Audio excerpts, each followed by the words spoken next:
Break him out. I think we got a super dad. Super dad. I think we got a super dad. Super dad. Super dad. Super dad.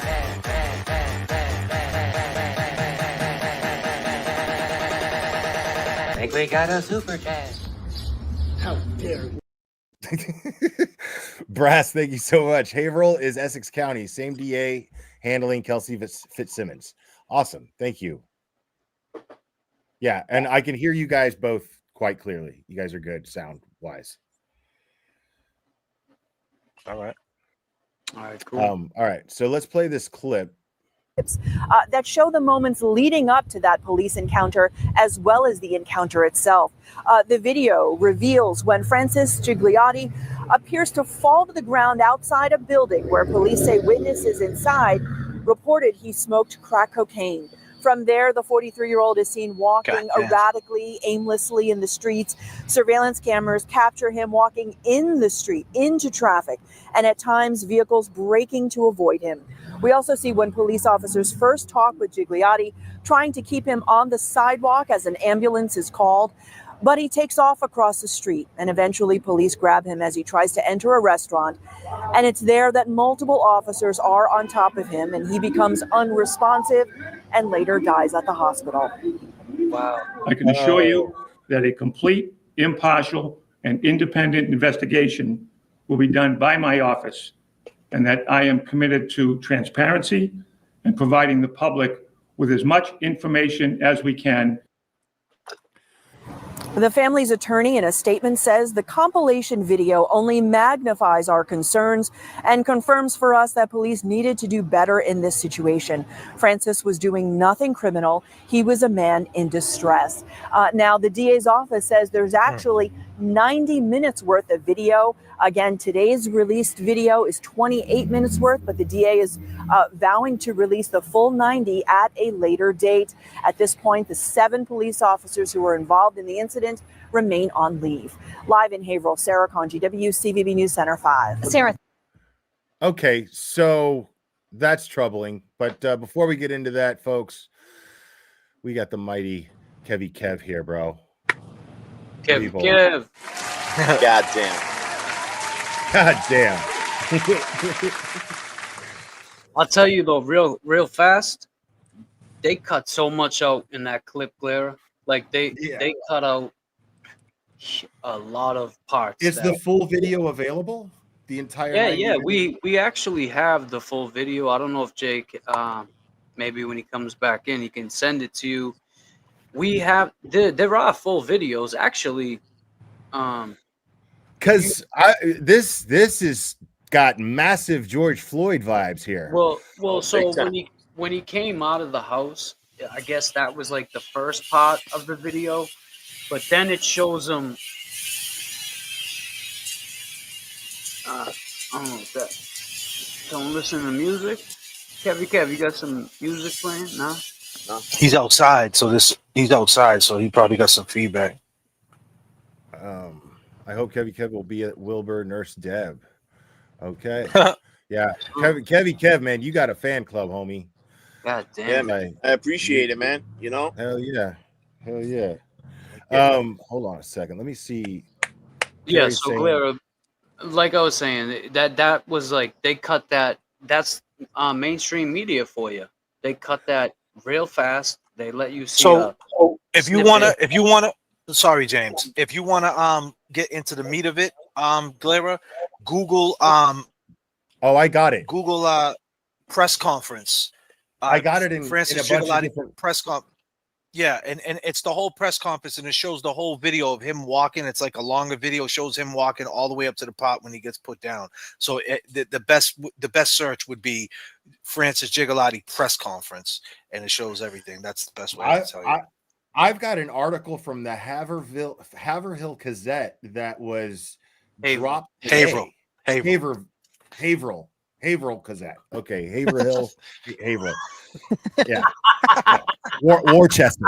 Right. Yeah. Oh shit. No, it's funny. when people try to say I get But no, this article is only 12 hours old. It says DA's office releases unedited footage of Gigliotti oh, incident. this is new. Yeah. So here, let me just Let's share go. that screen. Yeah, bro. So There you go. right Hey, Blair, on. I appreciate you It's too. like By the fate, way, bro. It's like fate, dude. Ooh. Oh man, no, man. Like, dude, you guys, I think you guys are so fucking cool and so dope, and I can tell that you guys have strong convictions. Like, I grew up in Miami, and it's not much different than growing up in Boston, I would imagine. There's a certain personality that comes with living a certain lifestyle and growing up in certain areas and around certain types of people, and you can tell when there's people with, you know, people you don't fuck with, but you also are glad that fucking that they're gonna have your back. You know what I'm saying? Like, I got that vibe off you guys immediately, and you grow up a certain way, you can sense that shit. It just becomes a part of you that you could just spot that shit immediately. So you guys are obviously very, very, very interested in this case and want justice.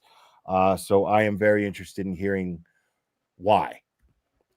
So let's see. Does it really matter what Francis was doing? He was clearly alive before 7 cops got there to help.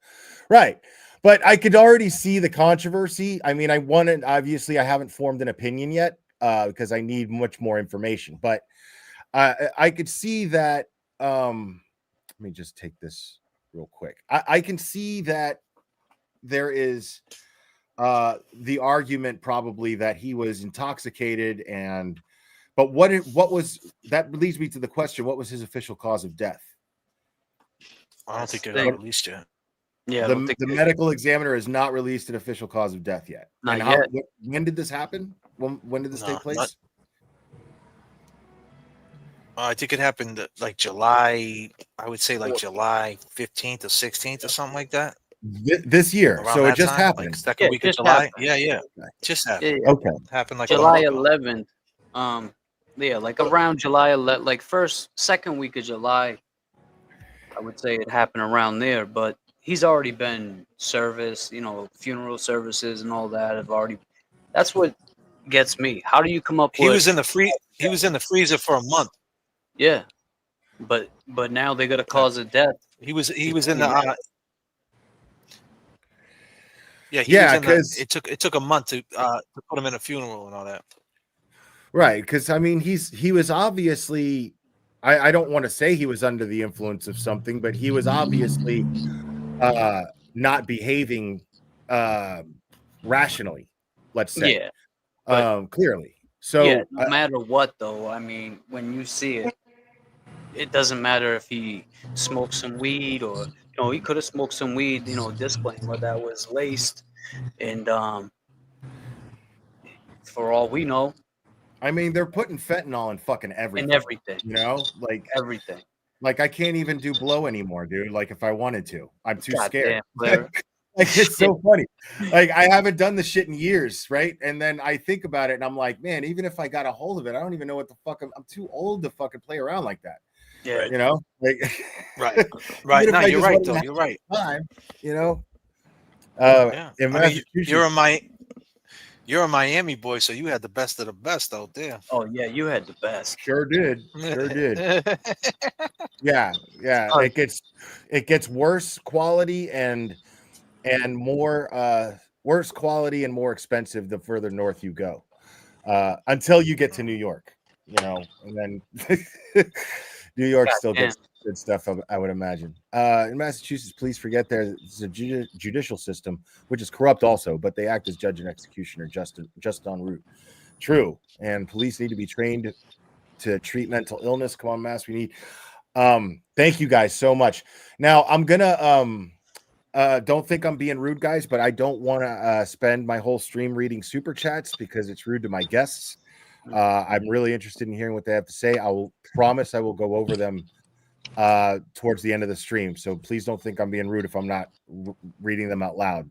I'll highlight them, but I'm not going to stop the show because I have 3 guests here. So, Right. Yeah. So someone said July 11th, another person said July 5th. But it happened in early July. Nah, So yeah.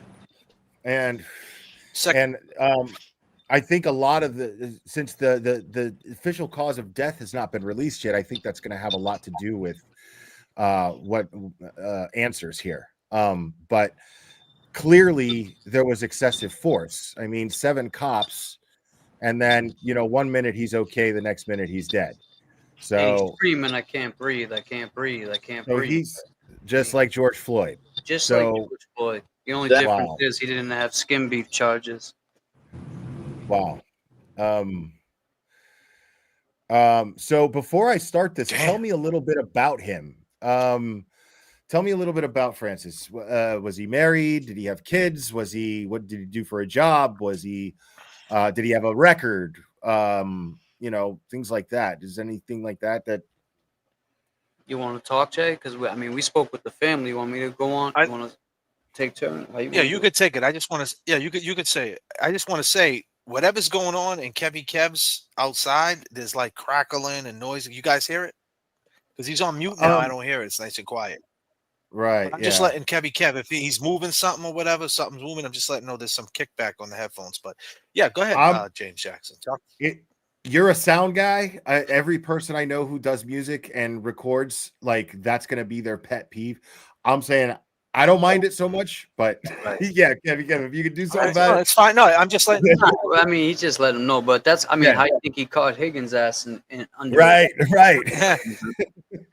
But yeah. So to answer those questions, Francis, I don't think he had children of his own. I think he had a fiance that he basically raised her child as his own. He worked. He had his own roofing company. He had a brother, a sister. His brother, who was lost at sea. I think 10 years back, or was it 10 years ago? And they just found his. A little longer than that. Nah. Yeah, so like 11 years. It's so. You want me So to go? So I'm just. All right, I'll let you take that part. So his brother got his brother. Good. To jump in, his brother in 2011 got swept out to sea, and they found his remains in 2016, 10 years after he got swept out to sea. And then his sister in Methuen, which is a couple of cities over from Hebrew, she got hit by a car, hit and run, and she died too. So basically, his mother had 3 kids; they're all gone. Right. Oh my God! Yeah, man. Yeah. Lost. How do you lose a kid from being lost at sea, dude? Like, well, he was older. He was an old. How do you explain that to a mother? The tide took him out, but it's like 11 years later. How do you come back with, something to DNA or to? Yeah, they found something. They found a piece of his body. You know how the sea is, how the ocean is. You're not finding much. They found something and they traced it back. But yeah, it's a miracle that they found something. Right. I mean, I had a good friend of mine who was murdered on a boat out in the middle of the sea, out in the middle of the ocean, and they threw his body overboard. But they didn't. I mean, they never found anything. Nope. Too bad. Sorry. So go ahead, James. Take the mic. Keep going. Yeah. James. So his mom, as we just spoke about, she had 3 children. All of them are gone, which are gone now. But Francis was the last one. His sister was hit by somebody. We don't know if it was a drunk driver or just somebody hit his sister. She was killed, and they never found who did that. And then when we went out there and actually met Francis's mom, she's actually in a wheelchair. She's older now. She has a lot of health issues. And it's just really sad to see that all the stuff this family went through, and to hear about Francis. Like, when we went out there and we were talking with the people, they would tell us it was just like, Francis was well respected in that town, in that in that city. Huh. And you know what happened to him, I think for sure whatever he had done, I don't think that was the cause of his death. And I'm no doctor, but 7 police officers standing on you, putting their knees on your neck, and whatever the case may be, I think that had more to do with it. And they're gonna put it off like they already arrested some guy that allegedly sold them crack, and they're already trying to paint the picture. They're trying to Right. paint the picture like, here we go, we got the killer, we got And the purpose of the picture is to justify their actions. exactly. So, yeah. Now, I mean, the thing is, though, I gotta say, I mean, I gotta be honest. I don't have all the facts, so I'm not ready to say that the cops are responsible. I have to watch this video still too, but I'm not ready to say that the cops are actually responsible for his death directly.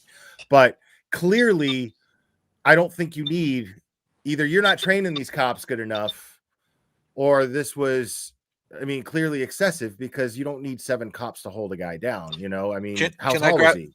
How much did he weigh? Can I grab the mic real quick and tell you Please, something to get so I don't want to hide Glare. I love your perspective, by the way, Glare. You do a great job. So that's why I wanted to come on the show, because you call it the way you see it, man. I'm a fan first. No, and likewise. Likewise. Yeah. So I'm a fan first. So let me give you something about Jigga. Jigga was now you hit the gym, I hit the gym. I know your legs fucked up, so you're probably stressed out of your mind that you can't go hard right now. So I'm about to limp my ass to the gym next week. I'm done prayers, with this shit. Prayers to prayers to you, man, because I know that shit is killing you, bro. Like, not just your knee hurting you, but not being able to go to the gym is probably that's what it is. Insane. The pain is whatever. It's the inconvenience. It's the fucking disruption of my regular life that's fucking driving me. Yeah, and you're a gym dude, man, and you look great, man. But don't worry about it, man. A couple weeks back in there, you'll be right back in it. So muscle memory, beautiful thing. Now, Jigga, Francis, this dude was a bodybuilder. This dude was on some John Cena shit. Like, you know what I mean? Like Arnold Schwarzenegger, the small waist, big chat. Like, you know what I mean? Like, on that level. That other level, like macros and shit. Like, don't eat that rice. Yeah, right. A dude who nukes a fucking chicken breast with no seasoning just for the protein. Like, he's not interested in flavor, bro. He just nukes a chicken. He's on your boy 5 times a day. Like Alessi, like straight, like zoned in, locked in. So he looked like that. So he was a bigger guy. I think he was like 6'1", 6'2". He was a bigger guy. So he was a bodybuilder, and he achieved, like, he looked great. So to achieve that was like crazy. Also, the call going in when he was walking the street that day was the 911 call got released, the terror tape, and the 911 call was a mental health call. It wasn't for any crime. And then when they rolled up on him, he was talking to him. One cop was like, just get on the sidewalk or whatnot. And then he ran away from the cop. He runs. And then the cop catch up to him. Now, usually when you run away from a cop and they catch up to you, they're putting you right in cuffs, right? Or for whatever reason. So then he runs away again. And then they catch up to him again. And they still don't do anything to him, right? When he's perfectly fine. And then at the second time, they hit that panic switch. And then all the boys showed up, the 7 cops. And that's when the threat happened. They were the threat. And then they put him down. And he's on the ground screaming, I can't breathe, help, help. Now, he wasn't screaming, hey, if you let me up, I'm going to kill you motherfuckers. You know what I mean? He was screaming, I can't breathe, help, help.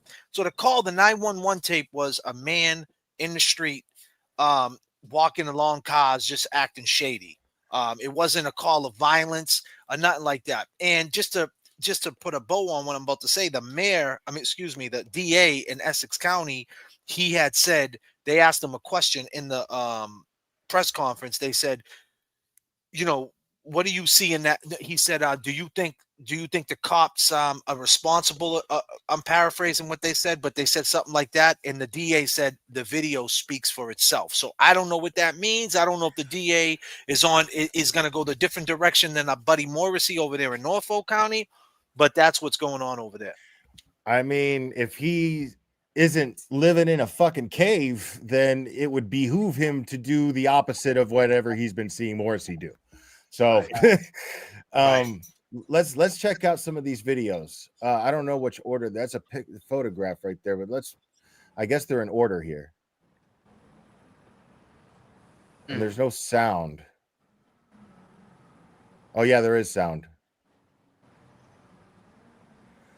Okay, yeah, he clearly looks intoxicated.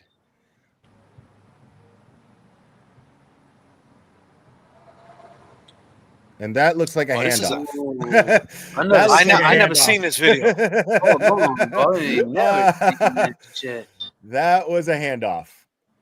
Yeah. God damn. Okay. I haven't seen this either. I just got this. This was the new one you just got? Yeah. Yeah. Yeah. Wow, that kid knew exactly where the camera was. You see the hat go down? Clear rewind. He saw the hat go down. All right. All right. Let's see. Look at this when he's about to leave. Watch this. He knows exactly where the camera is. Boom! Oh shit! Yeah. I love to see that shit. Yep. Wow. So that's the guy they got on the scooter then. Now they're charging him for Jigga's death, allegedly. They're charging him for his death. I mean, then they must have a. Well, they're painting the picture already, saying that they must have a cause of death by now. Then. I don't know. I don't know. You would have to see. All right, so we've seen that. Even if he did do drugs, all right, we just saw a hand to hand. I mean, there's no denying we saw a hand to hand. That's exactly what that was, right? Right. But even in a case where we see that, done too many myself. Now check this out. This is his fiance calling up,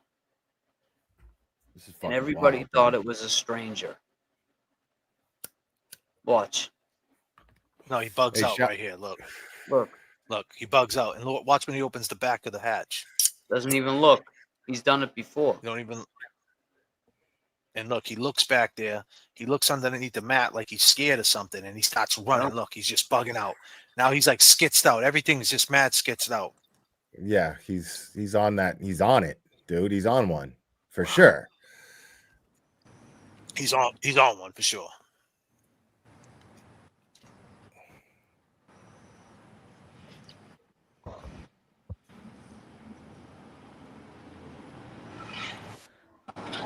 After him. So that's when they're chasing him down. That's the second time he ran. Okay. There's different angles of this video. This like is wild, man. View.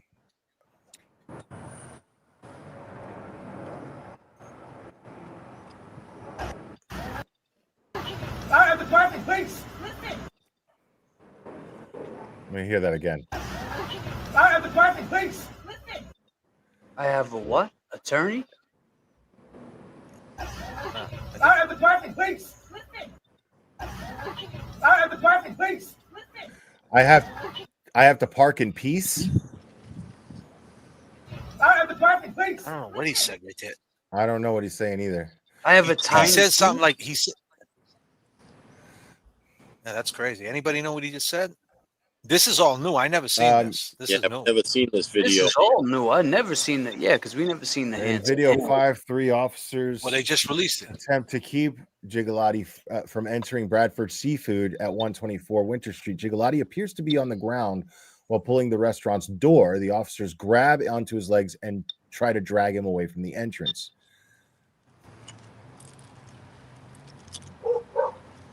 Right up here.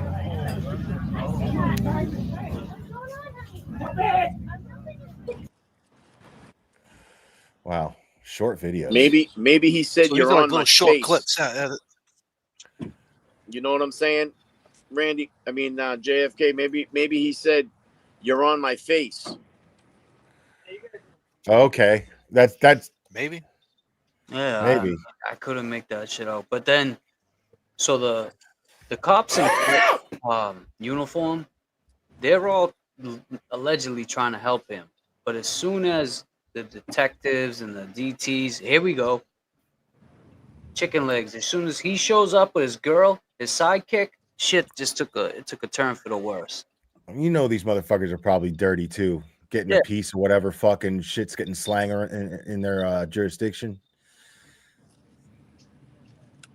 I mean, it's what is going to happen if they jail all the crack dealers? See the kid that just walked by Ice Spice with the red shirt?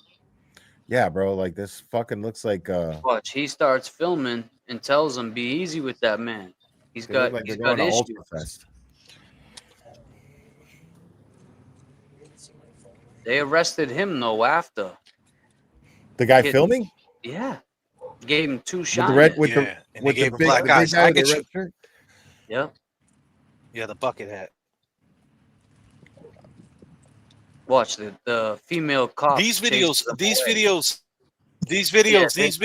are not going to show you. This is him leaving, obviously, in the ambulance. Like, these are like different clips. Like, this is just different angles.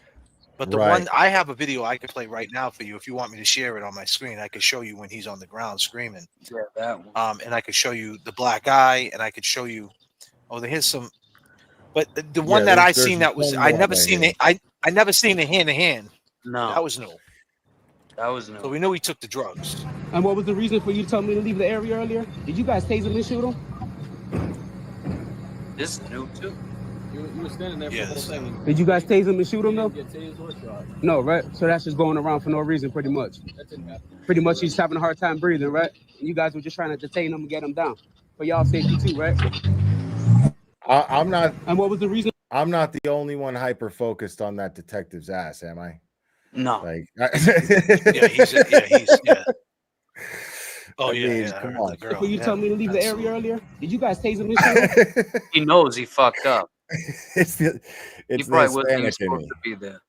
All right, so yeah, he's talking about the chick, dog, the booty on the on the detail. Yeah. God damn, Clara. Dang. You know, dude, I like cops, man. I'm not gonna lie, dude. Like I'm telling you, there's never been a sexier experience than having a fucking Metro Dade uniform sprawled out and a gun belt sprawled out all over my bedroom. That shit was hot. I'm not even trying to lie. That shit was hot. That's all I'm saying. I know how you get down. Oh, yeah. You know, hey man, you gotta do is, hey man, that's what I really call fucking the police, huh, bro? Yeah, God exactly. Damn. Exactly. God. Fun stuff. You gotta fuck him somebody, right? I mean, I got no complaints, man. No complaints. I've had an interesting life. You know, this sounds it. So you said you wanted to share a video, right? Yeah, I'll show you a video. I'll show you a video of him on the ground, him screaming help, and it's just more focused in. It's more like. Well, let me just ask, because let me ask JFK and Kevin Kev something real quick, because that new video that just popped up. How do you guys feel now that we've seen that new piece? It's still the same, right? What, him doing drugs? Yeah. Yeah, I mean, yeah. he did We drugs, already knew the drugs. So what? He did drugs. But, I mean, now that they're showing let the Glera see this real quick. So this is him running, right, from the cop. They had plenty of time right here, Glera, to put him down. He's running, right? They got plenty of time. Look, like they got to say, they're not arresting him. Now they're like, he's showing his hands. They're antagonizing. Yeah. Right, and he's giving the universal symbol of "I am not a threat." He's showing his hands, like, yo. Yep. The only one he's a threat to is himself. That boy, you heard? Be easy with that boy because he got issues. Be easy with that boy. Yeah, make sure you be easy with that boy. You heard? Help! He's screaming, "Help! Help!" Look at his face. Look at his face, already turning purple, man. You don't look like a threat to me. That's the whole homeboy down though. We're trying to this is definitely excessive. Definitely excessive. Be careful with him. You know, when you see his face, man, he's scared.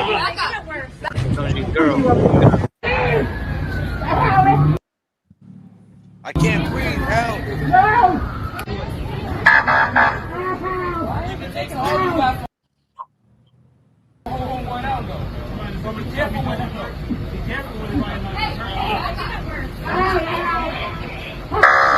Oh, damn.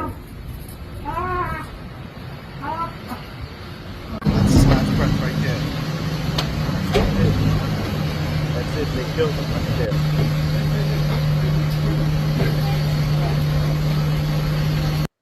And everybody that's watching this right now, they know right there.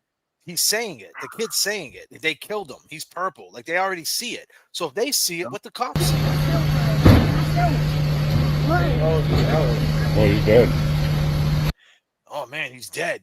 I mean, how that's how What? much they seen it from that far. That's the guy in the video. I actually talked to this guy. He's purple. Dude.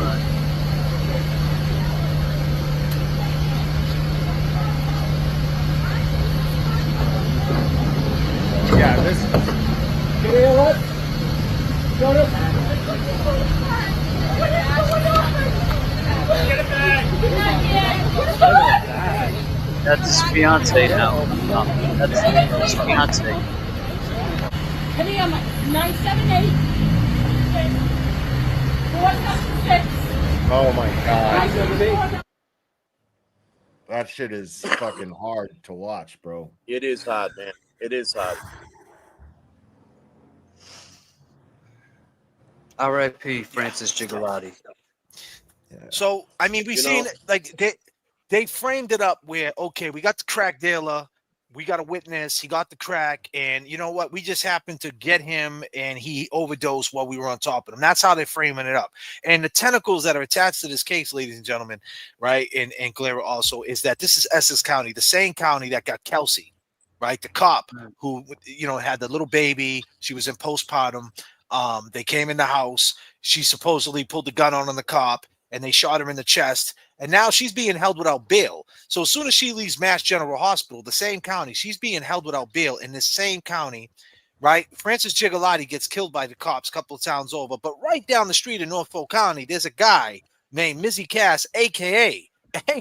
Miles King, who's out on a $10,000 bail, who just did 3.5 years, was in jail for 3.5 years, and he's out now on a $10,000 bail on a murder one case of Marquis Simmons. So the tentacles that are attached to this, the Commonwealth, it's the same umbrella that everything's just fucked up out there. You know what I mean? Out here. I'm out here right now. So, I mean, everything's just fucked up. So, clearly. So the dialogue is crazy when you really think about it. Yeah. Now, everybody stop what you're doing right now. I want you to click on James Jackson's channel link that I just dropped in the chat and give it a like. Give it a view and a like. Just take a second to do that for us, please. Yeah, man. Clearly, what took place there was excessive, most definitely, and an abuse of power for sure. I feel like they had probable cause to detain him. I'm sorry, Glera. Sorry, one second, brother. There's a fake me in the chat at Randy Rima. So one of your mods, get that person out of here. That's a fake me. That's my Facebook. It's gonna happen now that happened. Yeah, they do that.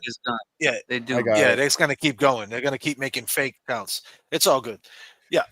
Sorry about that, Glad. I didn't mean to cut you off. No, I just don't want you're that good, person man. to disrupt No, we don't do that shit here. we don't play that shit here. So you're so good. You think so so you think they had the probable cause to detain him? Yeah, most definitely. But they didn't follow what I've seen, what's happened to me when I was detained. You know what I'm saying? Like basic shit where they fucking just say, stop right there, sit down, and then even take you down to the ground. They're trained to take you down without hurting you and cuff you. They're trained to do that. So once there was two of them there was no reason why that shouldn't have taken place. Right. You know what I mean? I don't think that it should have even gotten to the point to where 7 cops end up on top of them.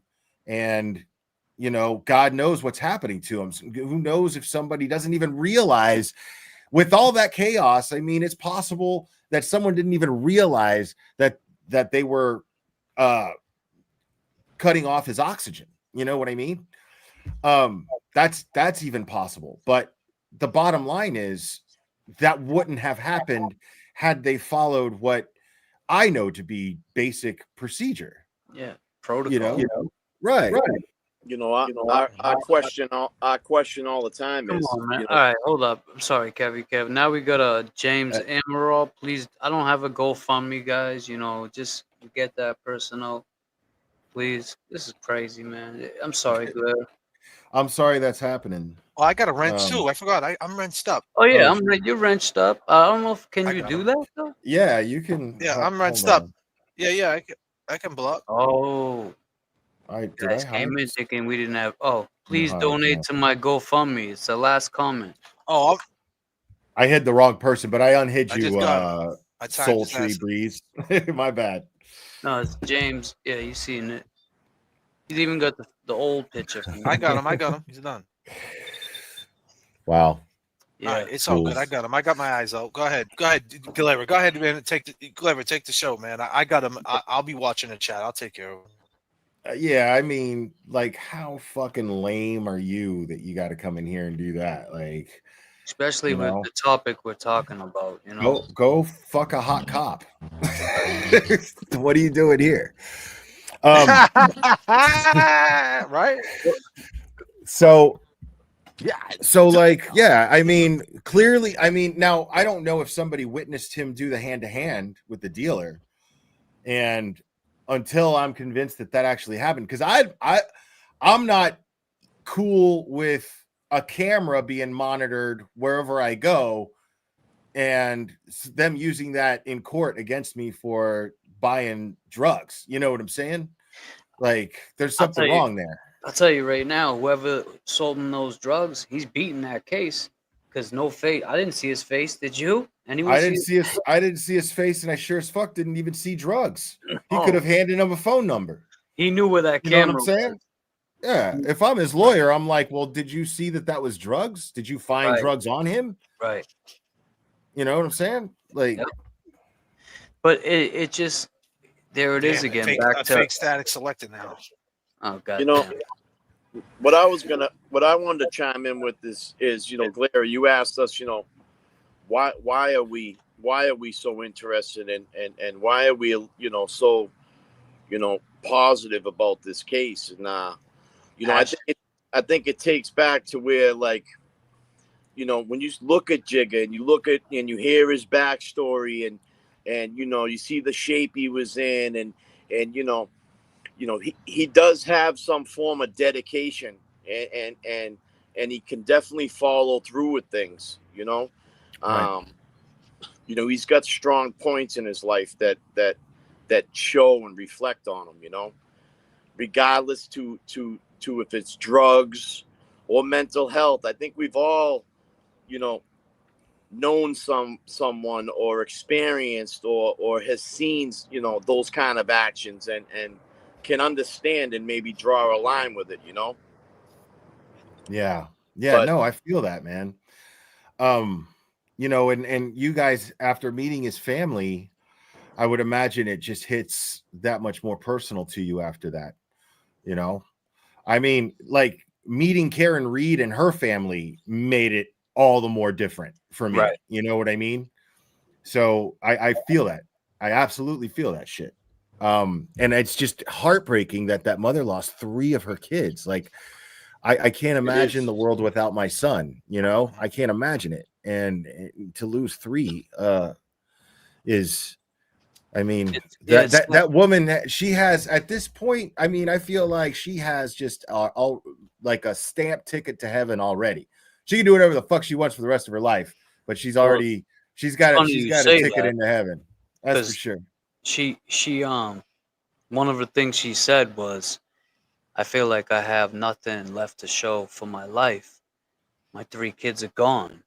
And me being a dad and knowing what it's like to have a child, I can't imagine that having 3 children and all 3 of them are gone before me. It's just I could never picture that. And you know, his mom, his fiance, his aunt, his foster, I don't know what you would call his fiance's daughter that he basically raised.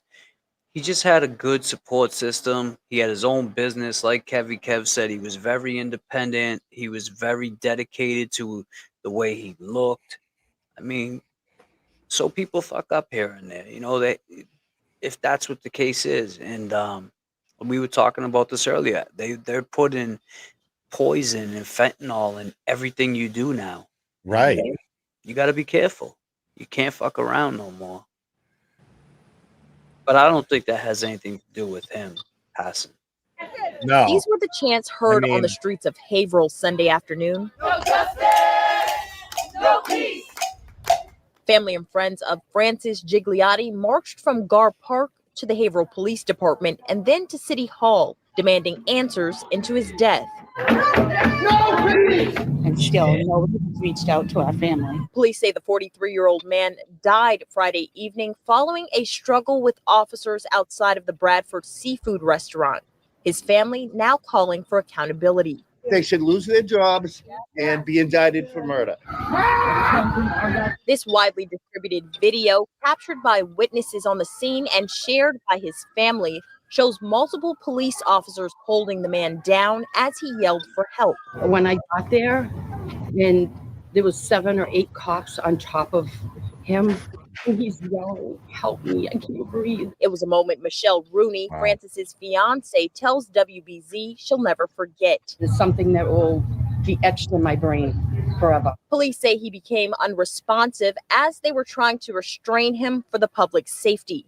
They tell us he was trying to enter the restaurant after behaving erratically in the area. He needed support. I can't believe they just said for the public safety. Like, and nobody was there to help him. We're told the victim did struggle with mental health issues, but his family feels police failed to properly de-escalate the situation.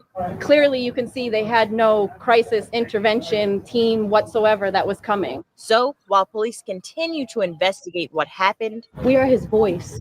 Everybody here is his support, and they need to hear that we're not letting this go silently. In a Facebook post, Haverhill's mayor did send her condolences to the victim's family and said that she'll be closely monitoring the circumstances surrounding his tragic death. She did promise the community transparency, but asked everyone to remain patient and calm while the DA continues. Justice for Francis! Now, like, even if it turns out that the police were not actually responsible for his death, right? Let's say hypothetically that this takes place. A few people need to at least be reprimanded for how they handled the detainment of him. That at least, it definitely was handled in a most sloppily unorganized fashion, and I'm sure that they have better training than that. Well, good. That's a great point, and it'd be nice to know if they're certified in that kind of training. If that department. Well, they're cops. They have to be. Well, some things. That's basic police training, Kev. Like, I know a girl. She failed the initial test because she had to drag I think it was like a 90-pound dummy, right? And because she fell down as she was dragging it because she was short, she didn't make it. Yeah. She didn't get accepted.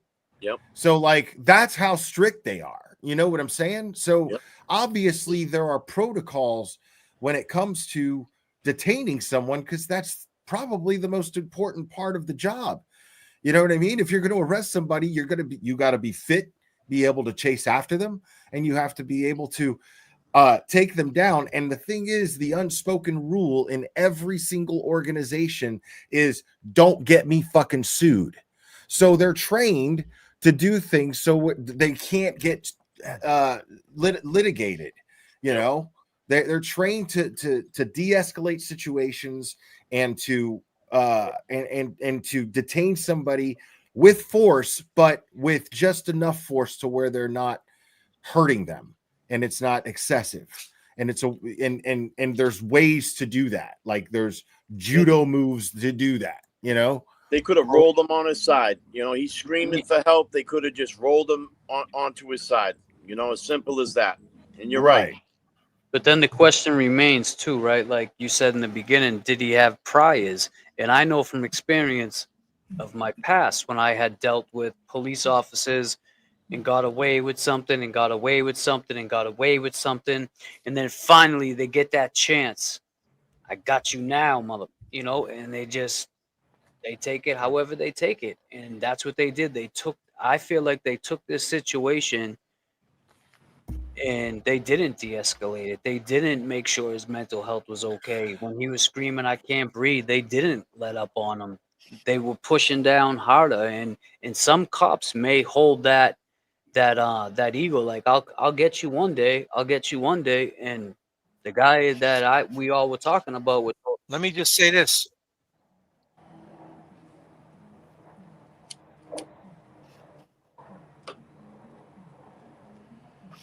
Let me just say this, right? Can you guys hear me?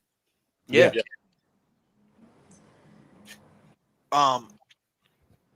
So listen, I got the press conference on the share screen. If you want me to share the screen so you could see like where he walked, he ran, Yeah, I was just looking for the press conference. I mean, I can show you. I can share it on mine, and I can narrate it for you to show you that. Yeah, I was actually just trying to find it. No, it's fine.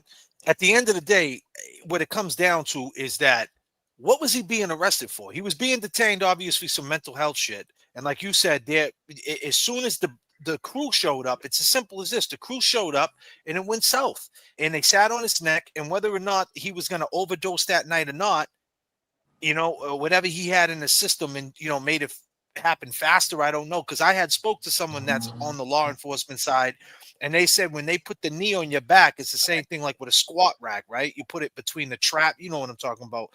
Yeah. Glare up. You put it right between that little sweet spot on your trap.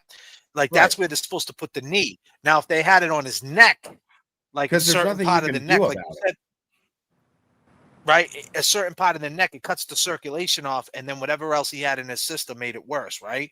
So I mean, it's just they fucked up, so they should get in trouble because they fucked up. Now I don't know about being indicted for murder one. I don't know about all that, yeah, you know, because they didn't mean to murder him. It's not like they went out looking to murder him, but they should get in trouble. Even the possibility that he was on a narcotic, that should have been taken into consideration as to how they detained him and what type of force they used. You see what I'm saying? If that is a possibility, they should be trained for that as well. You know, if he's high and he's got an erratic heart rate, you have to assume he's got an erratic heart rate, and you have to make sure that you make that he's breathing. You know what I mean? Yep. And you try to keep him calm. Right. That's what you do. You don't escalate And his keep heart in mind rate where they're at. where it fails. Right.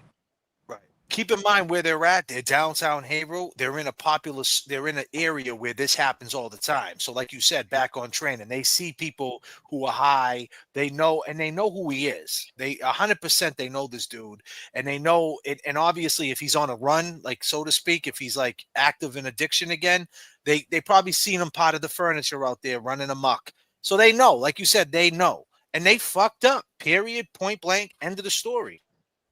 But I'm going to play that. You want to check out the news? Yeah, let me show you. This is I'd love so to see that. this right here. Yeah, so this right here shows you his movements and shit.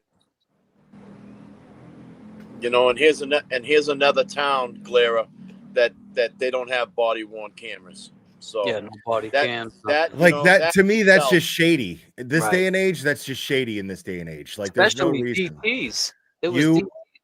That ensures that the public knows that you're doing your job, that you are the civil servants doing and you're protecting and serving and not abusing your power.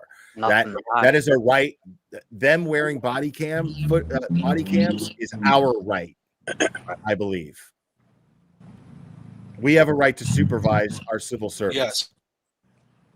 Yes, I got it right here. I got it queued up. If you want to check it out.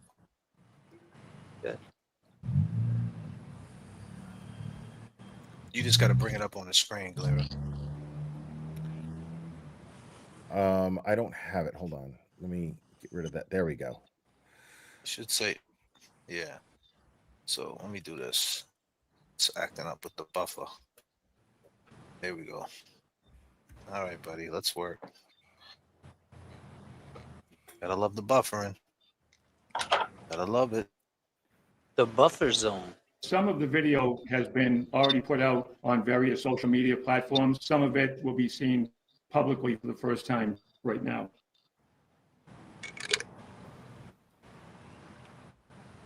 So I take it this is right after he does the hand to hand. Because remember how we told you that was the new video we see? With a white hat and a white shirt. Now, Glare, his movements, you're gonna see. I mean, it speaks a different tone, you know. Jay, you know what? You know what? Why does that look like a We can fucking? say whatever we want after this. Why does that look like a bootleg DVD? Bodega. It looked like a bodega. 9 minutes of edited film too. That's what they put out.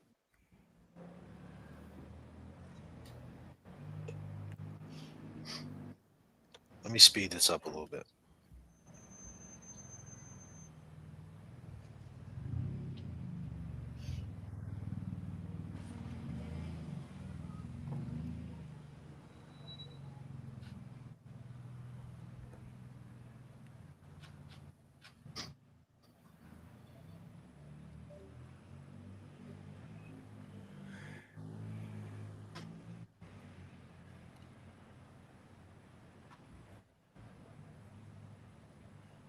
You'll see him on the left side of the screen.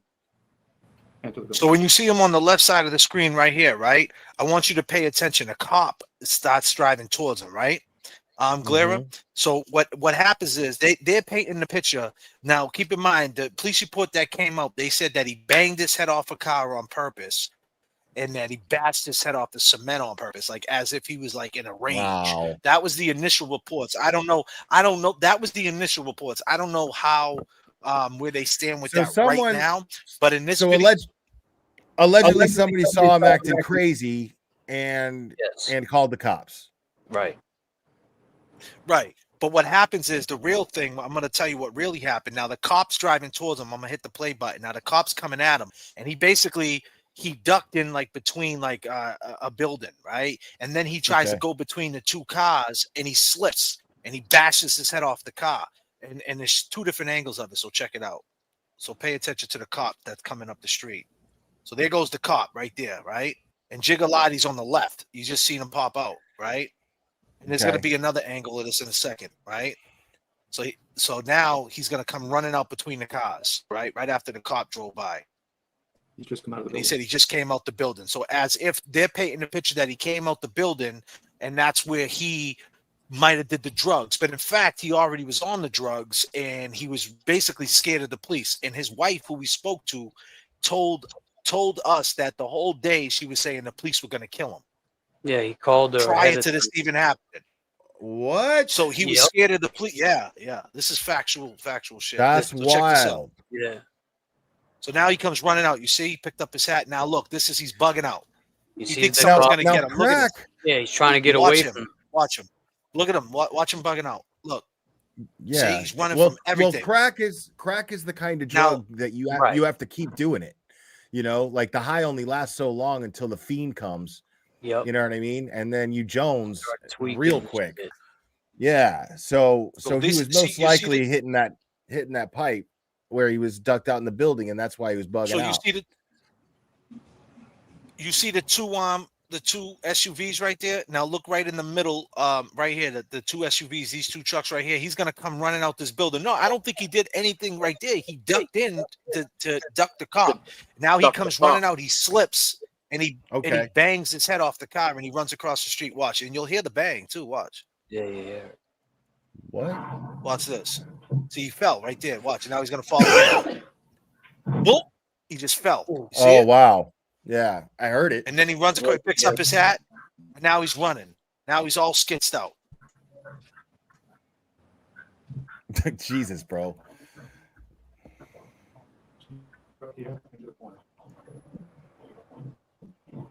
Yeah, I mean, he's straight up acting like Christian Bale in The Fighter. He's dodging those cones and everything else. I know. You see Almost how it's looks been like meeting where it somebody in was the car. filmed, There'll be too. 3 separate views of this from different angles. Now you notice the DA just said that he's meeting someone in the car. That's someone, his girl, the one who showed up on the scene. Her name's Michelle, and he pulls up to the car. He looks in back of the car, and there's like 5 different angles of this. So check this out.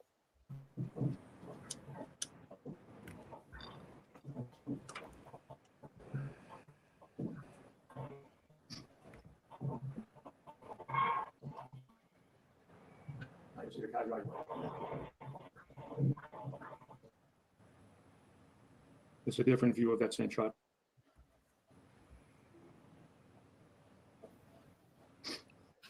See how he's running away from it, all scared. And she's saying it's me. He looks it's in me, the back. probably. Yeah. And he just starts running. He peels off right after this. See you later. I'm out. Wow. This is And here's the other view right here. Watch this. I can't tell what that is. It's like gonna show you. Oh, it's an awning. It's a camera, and there's an awning under the Yeah. camera. Okay. Yeah. It's like So there he is. He runs up to the car now. Oh no, that's It's a okay. corner. Yeah. Same car. Just a corner lot. Got it. But like JFK said, he called her and prior and said, "I think the cops are gonna kill me." That's fucking wild, dude. So she was already looking. Now here's the this is when you see it. This is when you see it perfect right here. Now keep in mind, this is where he bought the crack. Now that I see, look. Yeah. This is where right he did there. the hand to hand. Because look, that truck was right there. That same truck was that's what I parked right gonna there. say, So he did the I hand to think- hand right yeah, here. I think he might have went in. I think he did it before because the way he looked in the That's car. what I'm saying. Yeah. Look, so now look. So now he's on the same block, and now the girl took the corner on the same block he did the hand to hand. So now that footage came out, ladies and gentlemen, right? And this might, you guys understand what I'm putting down. This is the same exact block we seen at the beginning when they did the hand to hand. It happened right there. Now she pulled up right where it happened. So obviously she was in on it. She had to be. And I hate to say that, She was but I pissed mean, at she him. knew what he was She could have doing. been pissed at him for. Well, she was for pissed at him, relapsing. but I'm just saying on the 'Cause she same drove block, fast. it's weird. So look, so now she pulls up on him. She pulls up on him right here.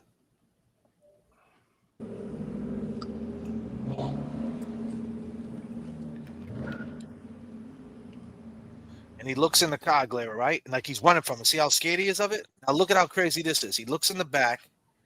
He pops the trunk and he looks under the rug, right? Are you there? Are you under there? He gets scared of it, closes the trunk, and he's gone. See you later. He's I'm like, out of "Fuck here. this." They're getting Wow, me.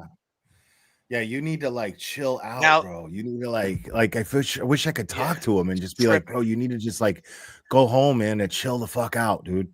Well, there are a few people whatever his girl- that talk to him at the store, which you might Yeah, see but that. it's like, man, he does look at have this. he has a phone in his hand, so he opens that.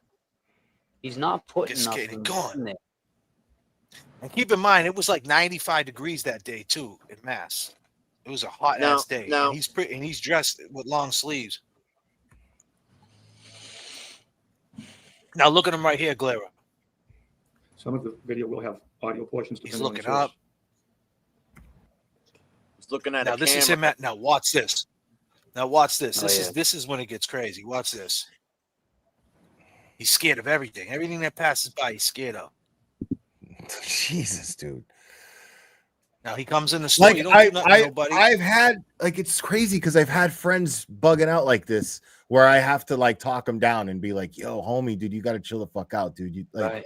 You know, like and I promise everything's okay. Like, you just got to get you home, you know." and that's a big point right there, Glera. I mean, we all might have a friend like that we can understand, you know, what he might be going through. He might be off his meds. Right. Yeah.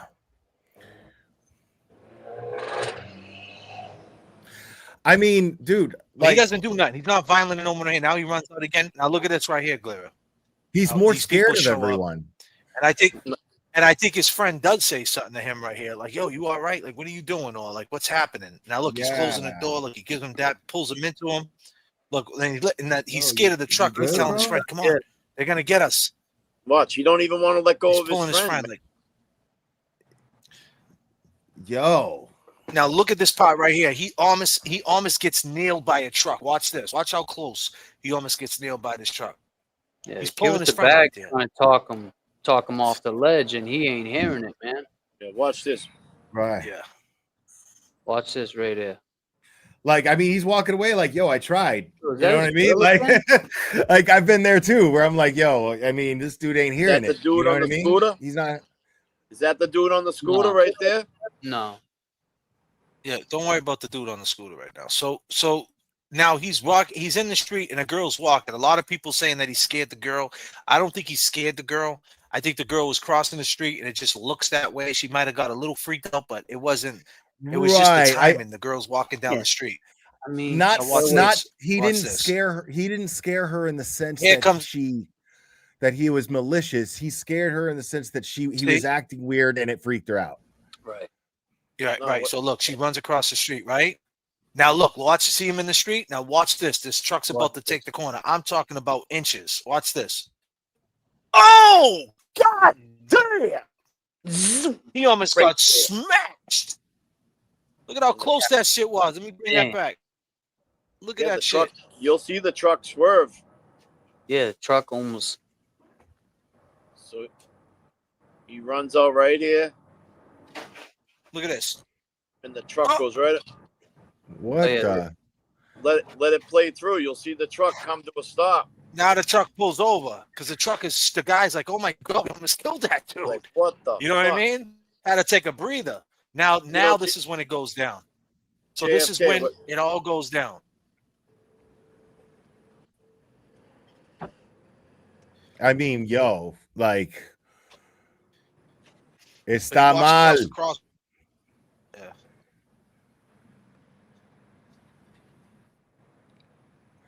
Pa la casa. Oye, pa la casa. Bro. Yeah, he bangs the UE again. He don't know what he's doing. He just fucking walking back and forth. Yo, this dude is fucking on it, dude. Yeah. I mean, of course the cops have to fucking stop that guy. You know what I mean? Like, let's be real. Yeah. You're like he's gonna get himself hurt. Yep. It's about to He's go not down a right here. and he don't look like a Now, threat. they He do- looks scared. He looks lost and scared.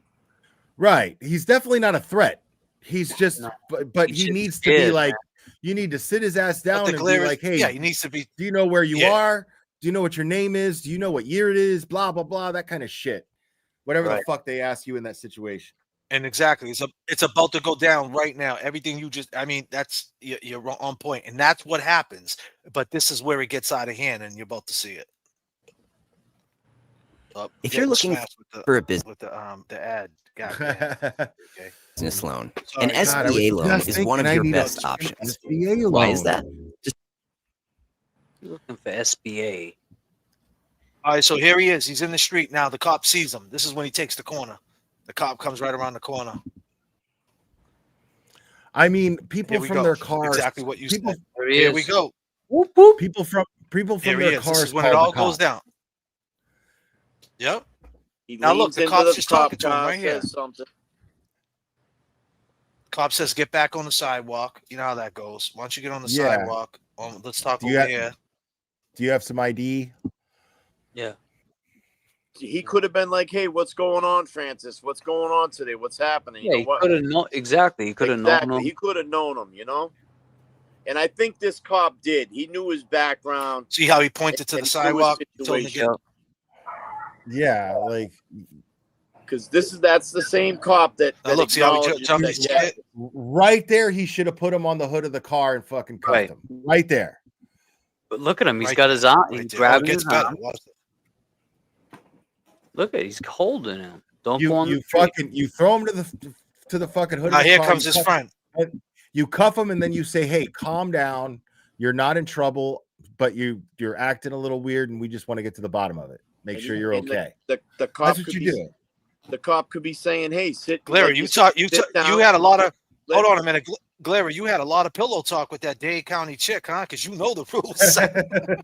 Well, I've been here 100 times. You know, I'm not proud of it. Yeah, no, I but, get. you know, Like I Yeah, but that's I'm not- exactly Now you would exactly what should have happened. Now, No, luckily but for the most part, I've had cops that were like cool like that. You know what I mean? Where they're just like, dude, like I'm just you seem a little fucked up. Just want to make sure you're okay to go home, you know? And then they let me go home. You know what I mean? right.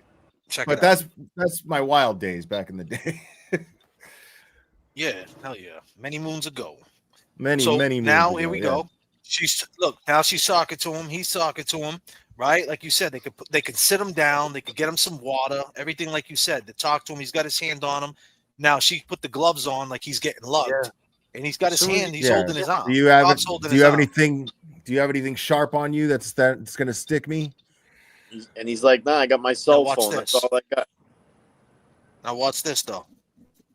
Here we go. Watch this. 5, Like, 4, hey, look, 3, a bird. 2. See you later. I'm gone. Yeah. I'm out of here. Look, you knew he was about to run, and you still don't put him down. And guess what? They Right. let him run. Now look. Now he's What do about you- to be gone. Look at this. Now look at this. Watch this, Clara. Watch this. Boom. Dude. Gone. Now they're See- chasing him, right? Bro, Now this is the problem. This is the problem that I have. they had There's the seafood ample shop. opportunity to detain him. Ample opportunity. Now to watch detain this. They catch up to him. They catch up to him. Now detain him. Right there. You two. They must have been scared cops. And that woman cop, she got cop of the year. What? Yeah. Wow. For Not what? for this, but Putting her gloves on? prior to this, bro. Prior to this. Put the context to it. Not for this.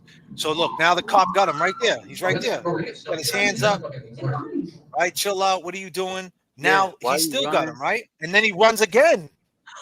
God, You're damn. letting him run again. Now you walk I mean, all this the way is down the street. Now, yeah, now his boys Yeah, show now up. Now two all the more boys cops show up. going, Yep. bro. I mean, And now, like, they wanted this to happen. They wanted a bundle.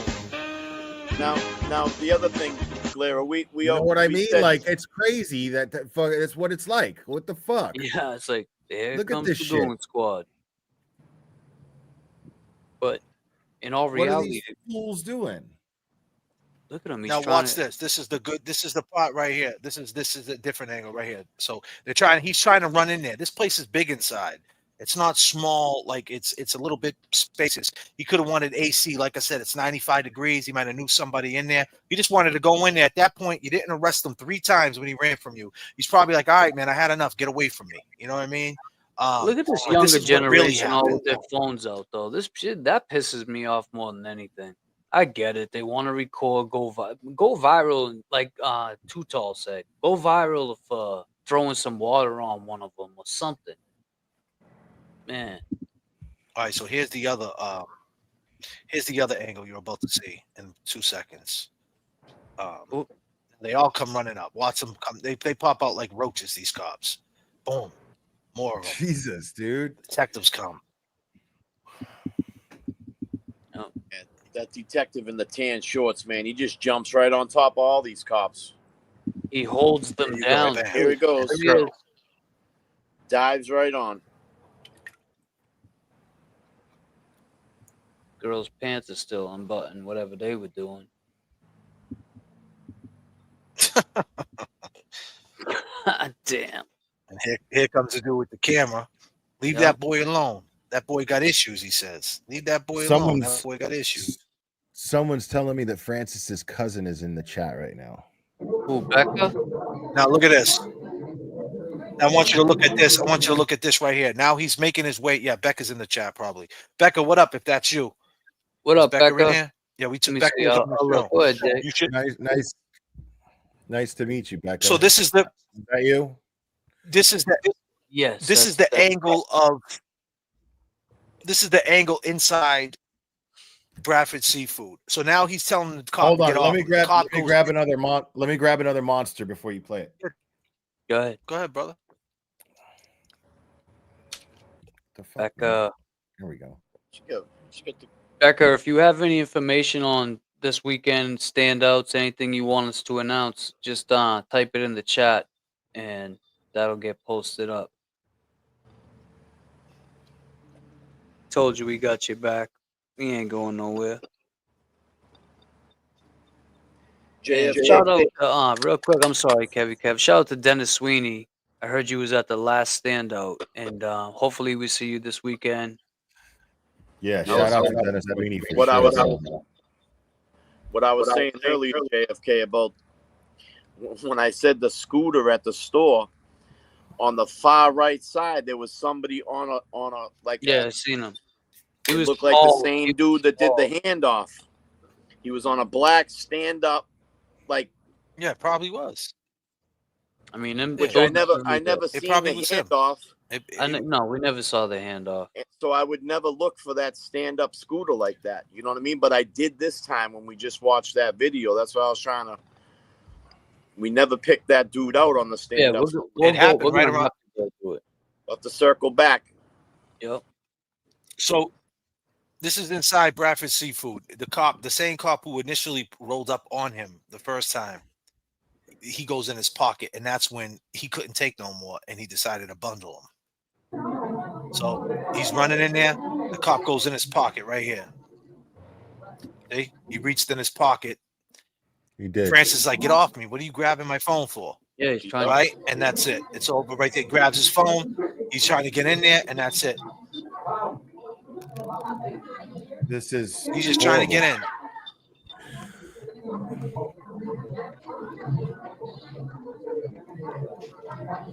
Like, why 7 people to hold him down? Just cuff him. And for those people inside that restaurant to hear him screaming for help, they'll never forget that. Hell no. They all walked out that door, or maybe they went out the back door. But whoever walks in that door. I think there's only one way in. I remember.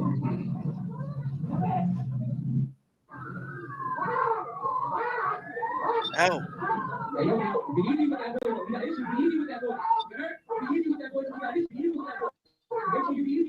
Look scared, Glera. You'll see his face. Easy with that boy. Easy with that boy. Like, at this point, they should already have cuffs on him. There's no reason why they couldn't bring his arms back together, that many people, with their knee on his back, and then fucking cuff him, and then pick him up, take him, and put him in a car. That's it. Like, there's no reason why that didn't happen.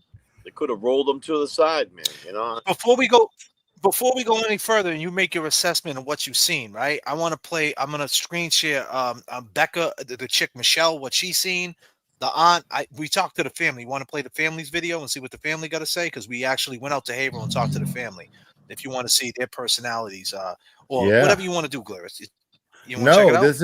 This. Yeah, you guys are schooling me on this, man.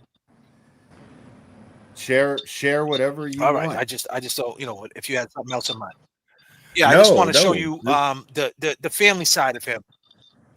Yeah, please. And the people, because we don't know. Be clear, chat. We don't know Francis. We never met Francis, and Glera never met Francis, and we're just trying to help somebody that looks like they did they did their job wrong. Is it the stigma of drugs? I think it's old. Who cares if one more light goes out in the sky? A million stars, it flickers, flickers.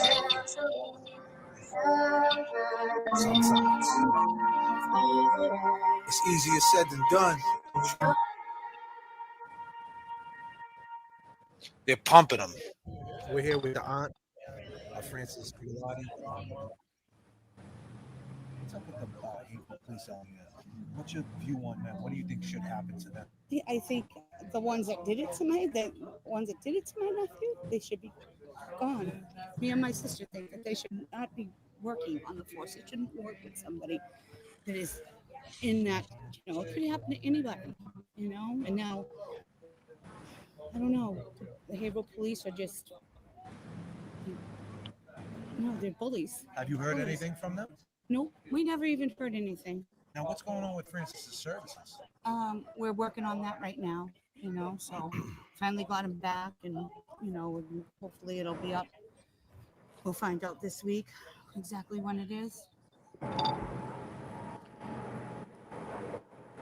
That's the services. I just posted that. That was before, obviously before it happened. Working with his fiance and my sister to get this done and get him taken care of. So check this out. I'll go to Tuchel. See if we can get that up and going. Everybody has a bad moment, and this could have happened to anybody. To anybody.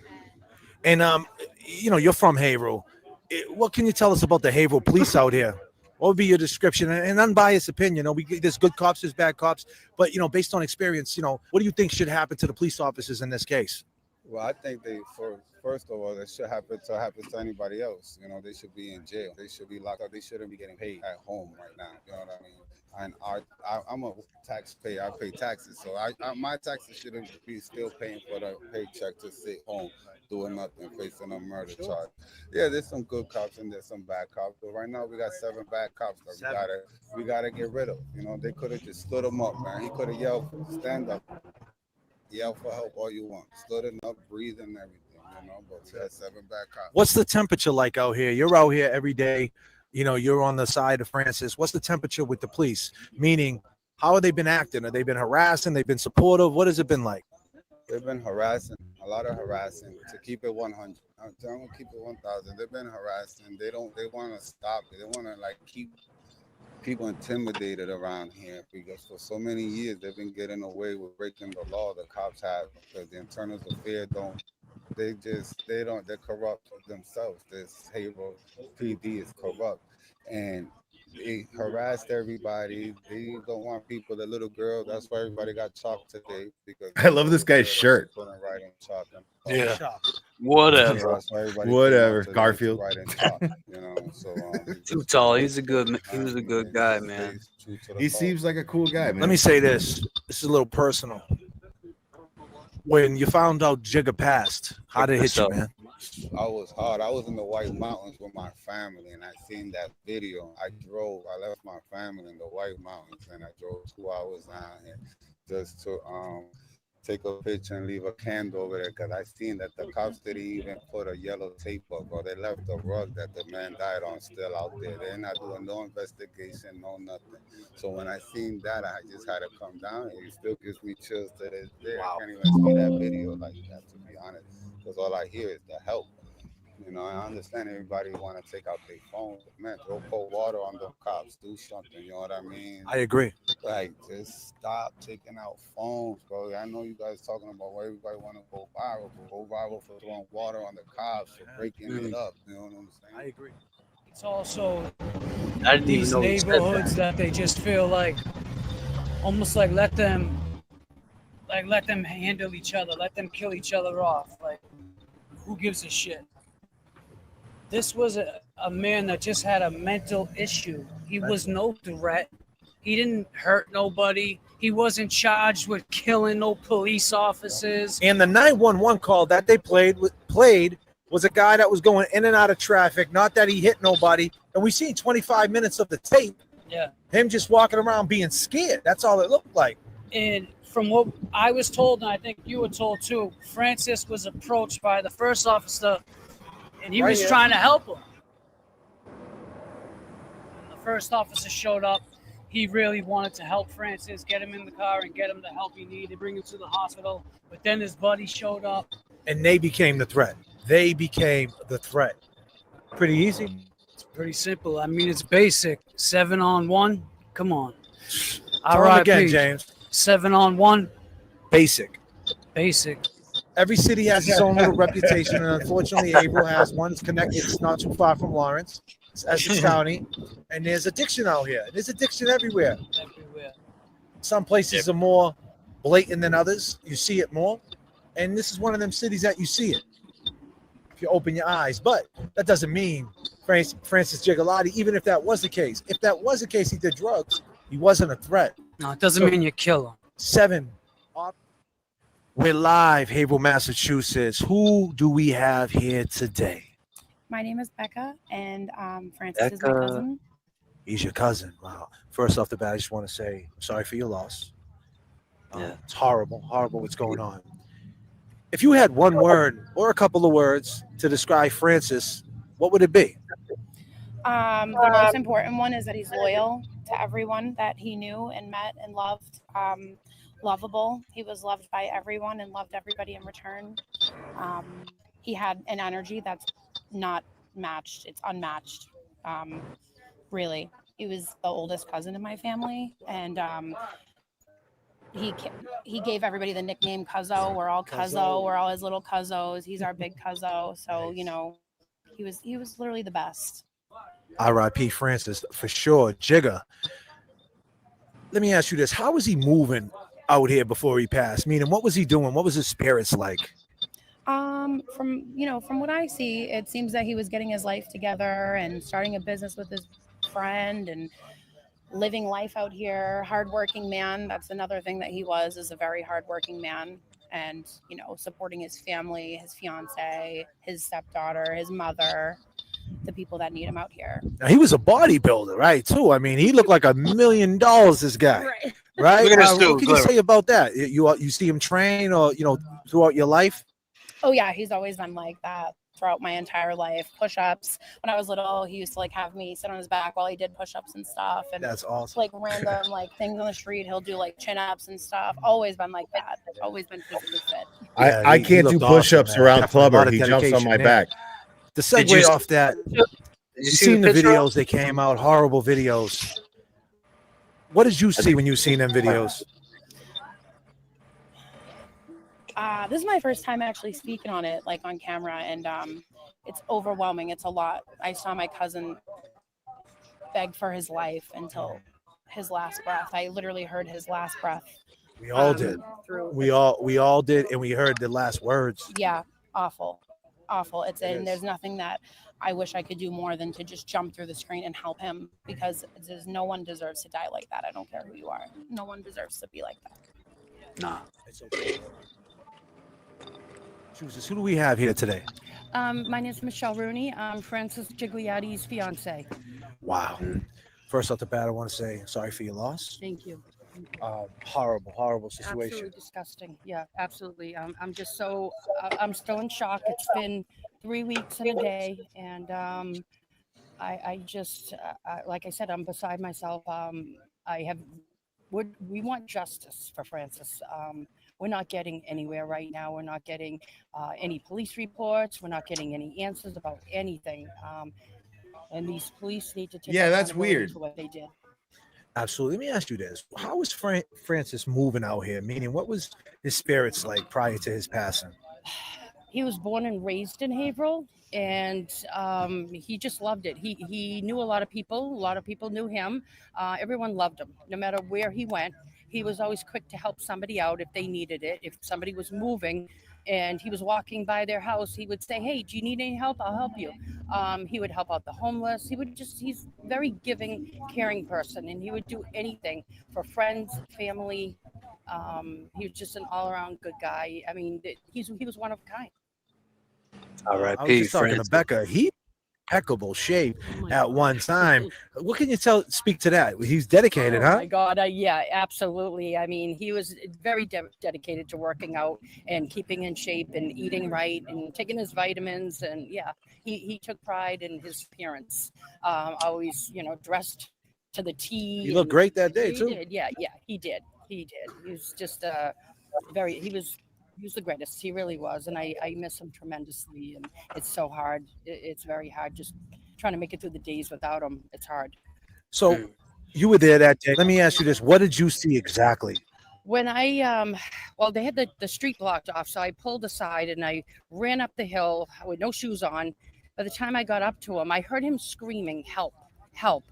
And by the time I got up to the top of the hill where he was in front of the Bradford Seafood, all I could see was 7 cops on top of him, and his legs dropped to the ground, and I could hear people in the background telling me that he's dead, he's blue, he's this, he's that, and I was screaming in disbelief. And I went around to the other side trying to get to him, and 2 of the cops were trying to block me from going to him, and all I could see his face turned to the right of me and saw blue. That's the last time I saw him. His face was blue, and the cops continued to stay on top of him.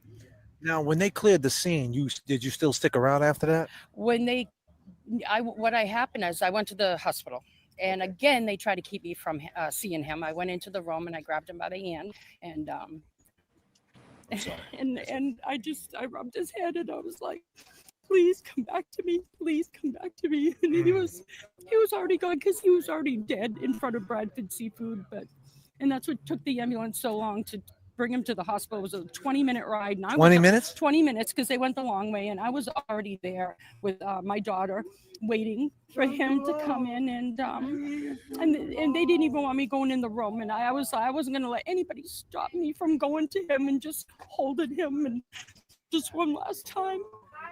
And it's very difficult. And I'm so sorry. That's what I get. I can't get those curdling screams out of my head or the vision of him blue.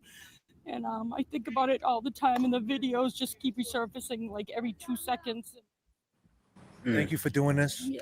And I'm so sorry for your loss. And this is real emotion, ladies and gentlemen. And we're going to try to get justice. And we are going to get justice for Francis. Absolutely. Absolutely. Thank you. Yo, I got to say, before anything else, I got to say, excellent coverage on this case from all you guys, man. I am beyond impressed. Because it's I mean, the way you guys have been so respectful to the family, and they seem very comfortable sharing their feelings with you. And there's a good reason for that, because you guys are genuine. You guys are just genuine guys. And so, like, big shout out to you, and big shout out to the people with their cell phones filming that shit and documenting that shit. Those people are heroes too. You can't overlook the people, the citizens who pulled out their phones and documented that shit. So bless you. Yeah, I bless you. Yes, I truly hope that this family gets the answers that they're looking for. And you know, I hope that I truly hope that it turns out that he was not, that this was not a death that was that the police were necessarily responsible for. I hope that's the case. But the bottom line is how this was handled. It's not even a question that those cops should be reprimanded. This was absolutely irresponsible how the way they handled this, and it just seemed like they had no training whatsoever, no formal training whatsoever. That's how it comes off, you know. But Jesus, but I mean, this family deserves closure, because that right there was shameful. What we saw, I mean, just shameful. I mean, his poor mom hasn't even seen any of these videos, any footage yet. She said she can't watch it, and I don't blame her. I don't blame her. I don't blame her either. You know, she's been through a lot already with losing a son and a daughter before Francis. Now she's lost all three, and she probably just wants to remember him. She doesn't want to remember him as that being the last thing she sees of him. She wants to remember him how she remembers him, you know. So I don't blame her at all. Yep, got to respect that. Absolutely. I just want to say that what it comes down to, right, for us, it always came down. Obviously, we want justice for GIGA, but it's the conversation. Unfortunately, he had to lose his life to spark these conversations. R.I.P. Francis, R.I.P. Officer John O'Keefe, R.I.P. Marquis Simmons, R.I.P. to to anybody that's, to all our lost ones, point blank. But the point is, the conversation is the system. And what it comes down to is the stigma of drugs. No one wants to talk about that. People want to act like they're better. Oh, he smoked crack, but I do Clonopins and Xanax. Well, it's the same shit. Whether you drink alcohol, I don't want to hear that. Yeah, it's all the same. It's all the same. So he had a bad fucking day, and the police, they looked at it like, hey, we're gonna do it the way we want to do it.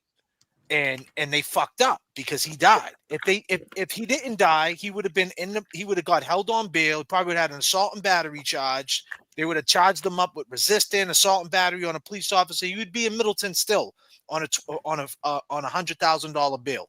If that, Middleton, if you don't know, maybe even like a detox or the Shattuck, maybe no bail. Yeah, but I'm the of the point opinion. is, I'm of the opinion that all narcotics should be decriminalized. yeah. Honestly. I mean, they're given to. so they're I'm giving just saying, like medication you in go. jail, right? So the tentacles that are attached to all this, when I got involved in the Karen Reed case, more so when I got involved in the Karen Reed case, I always said it's the front row seat. You have the front row seat to corruption, and this is what they do. We seen not only did Karen Reed beat 2 murder cases, they double jeopardized her. The jury came out and said we didn't find her guilty on murder, and they still went and charged her with murder again. So Right. I mean, this is just another example of the police and the Commonwealth doing what the fuck they want to do. And if you're caught up in the scope and you're on the other end of this is what's going to happen. Look what they're doing to TB. TB's going to. She got found not guilty. I mean, do we not know Jen McCabe's guilty as shit? Do we not know Right. Galvin? Do we not know this? And this poor fucking prick he's Turtle not Boy has been Turtle Boy has been validated, and yet he's still got these pending charges. Validated. Fascinating. Still going through it. Right. It's wild. Unfortunately, Turtle Boy's got to go through it, and Justice Gigliotti paid the ultimate price, his life. But this is the conversation that starts. Sean Ellis, trial 4, Scapiccio. It starts the dialogue of like Karen Reed's case was a perfect example of nostalgia, right? Like she tapped back in with John O'Keefe for something that was a fling back in the day, right? And that nostalgia got him killed. And then you go with Stigma. Look what happened with the Stigma. This Stigma is not giving this kid a fair shot. If this was a white dude that, in Marblehead, Massachusetts, people would be outraged. But it's a Spanish cat in Haverhill, Mass. And he's on drugs. So that's what happens when you're on drugs. You die. So it's the stigma that's out here. The Commonwealth is a common thief, and it starts the conversation. So hopefully, we can keep the conversation going, Yeah. No, that's why you guys are here. When you guys mentioned it, when you guys were refereeing between me and LTL that one day. I don't know what you're talking about. Shit. You guys were talking about this, and I could really tell how fucking passionate you were about it, and it low key kind of made me mad for James Jackson, because I was like, the fuck was that? You know what I'm saying? Hold on. No. You motherfuckers are coming on my show and we're gonna fucking talk about this. Because like this isn't gonna fucking slide like that. So much respect to you guys for coming up here and speaking up about this. And this isn't gonna be the last time we talk about it. So any updates that take place, I look forward to collabing with you guys and talking about it. We can do it at my house, your house, whatever. Absolutely. Yeah. We definitely got to get you. We definitely got to get you on. I like to pick your brain. I like to know a little bit more about you and all the stuff that you did for Karen, and how you kept us entertained and all the work you put in. Because I sat back and I watched you, man. I mean, you put in a lot of work, 10-hour streams, and you broke the case down, and so your dedication. Well, I gotta give a lot of that credit to Sleuthy Goosey, because it was her spreadsheet. She put a lot of time and fucking sweat and blood in that fucking spreadsheet. And that was my template to be able to educate myself on the case. And so basically I just used that spreadsheet the first time I went live about the case. And a lot of the people from the community just wanted to hear a new person talk about it. And so they just watched me educate myself on it, which is really cool. But it was thanks to Sleuthy Goosey's spreadsheet that I was able to do that. Yeah. Like I never tried that before, but for some reason it turned out to be good content because I had just like told a whole nother community to go fuck themselves. I was done with them, and so I was like, I'm just gonna fucking dive into something new and see what happens. I don't expect to get any viewers. And then it turned out that there was this whole community behind this that I didn't even realize, that every local was talking about this case, and I didn't even realize it. And then Boston just kind of fucking adopted me, you know. And I've never. And let me been more just say grateful. this: that's the other layer. That's the other layer that you might not know about. Like as far as you now, you're starting to understand how fucking shady the Commonwealth of Massachusetts is. Sure. And now we're just peeling off another layer. Like, look at this, Clara. Look at this. Did you know this? And did you know that? And you know, it's just crazy because if you just highlight what's been going on in the last couple of months, you have a cop in Andover, Massachusetts, a woman who has a 5-month-old baby that's got postpartum.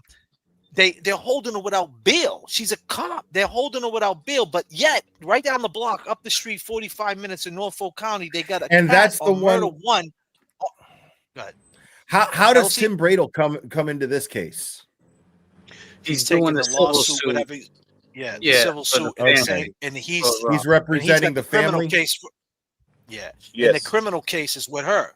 So I mean, with her, Kelsey. But the point is, Kelsey, she's got everything going wrong for her. Like, where the fuck does it make sense for the Commonwealth to hold a cop without bail to go to Framingham jail? Now, keep in mind, Framingham Prison, Clara, is the oldest jail ever, and it's a state prison. They detain the girls there, and it's doing time. So it's Yeah. not Oh, wow. out the picture for someone who is on bail to bump into a lifer.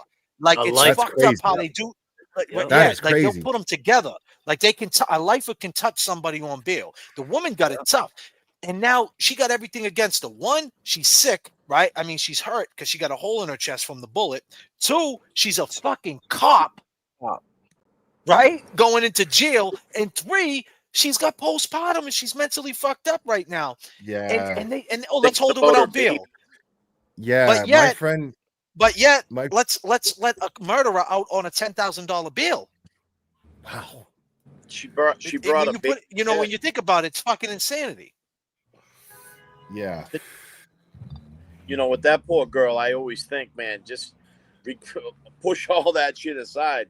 She brought a baby into this world 5-6 months ago, and she can't even hold her. God, yeah. I mean, that's whole mother world's and flipped daughter. upside Think of down. that mental health. Right. Right. Think about what that's doing to the child. I mean, to have that connection robbed of them, that natural, I'll tell you, that nursing and you know, You never just get it back. she's Right. gonna need There's that no anger, such though. thing as a time machine, man. You know, so You know, I think where she's at right now and what you guys just spoke on, you know, have that feeling of missing her child, that needs to stay with her right now because she needs to have her guard up. She's in Framingham State Prison. She's a cop, and they're gonna test her at any given chance. As soon as she goes to the chow hall, someone's gonna come over and throw a tray up in front of her. You know, they're just gonna yeah, keep messing that's with what they do in jail, dude. They try you. Well, if you're You know a what I'm cop, saying? especially Right. being up in there. So, Yeah. I mean, they might put her in protective They're gonna try to custody. piece. Yeah, they're gonna Yeah. put her in, exactly, and then she's gonna be Somebody surrounded who by the gets worst of her. the worst in PC. Yeah.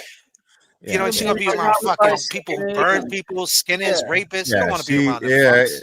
It doesn't sound like she deserves to be part of that. No. No, but here's the thing. It's back to the system. Let me just say this.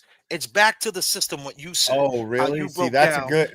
Yeah, this is good. If Melanie Little is following the case, you know, like if she gets her, That's awesome. If she gets her talons into that shit, like, because she's got a hell of a following right now. Yeah. It's back to what you said, though, the Glare. The cop rolls up to the scene, asks him questions, puts him in cuffs. Hey, you got to calm down, gives him a water. You know what I mean? And navigates his way around the mental health issue. That's what he should have done. That's what should happen. The same thing with bail shit. So why is a cop, a cop that never she's been out arrested, on a bail? cop, you hired a cop. Oh, she got out on bail. That's good. So they flipped Okay, it. that's good. How did she get out on bail? I heard that she was whatever how they Lisa did it. Davies But the said- point is that. So here's the thing. The point of the matter is, on a bail hearing, how do you hold her without bail? Like, how do you find her unfit for bail? You know what I mean? So that's how fucked up the system is. The same thing they did with Karen. Like, how do you put this case on them. How do you not charge these people? And like, the point being is like there is law, and that and point blank, Karen should have got the case should have been dismissed with Karen right when they found that Proctor knew Brian Albert, just from conflict of interest, just off the bat. But they didn't do it, and that's the corruption part of it. People got to understand the law is the law, whether you hate it or love it. Yeah. And that with that Kelsey story too. This, her, the father of that baby, he was a firefighter in that town. There's a connection there between, maybe some favoritism or, it'll unfold as the case goes on. I'm sure there's going to be a lot of key players that'll get brought up, with how this, it just moves so fast. The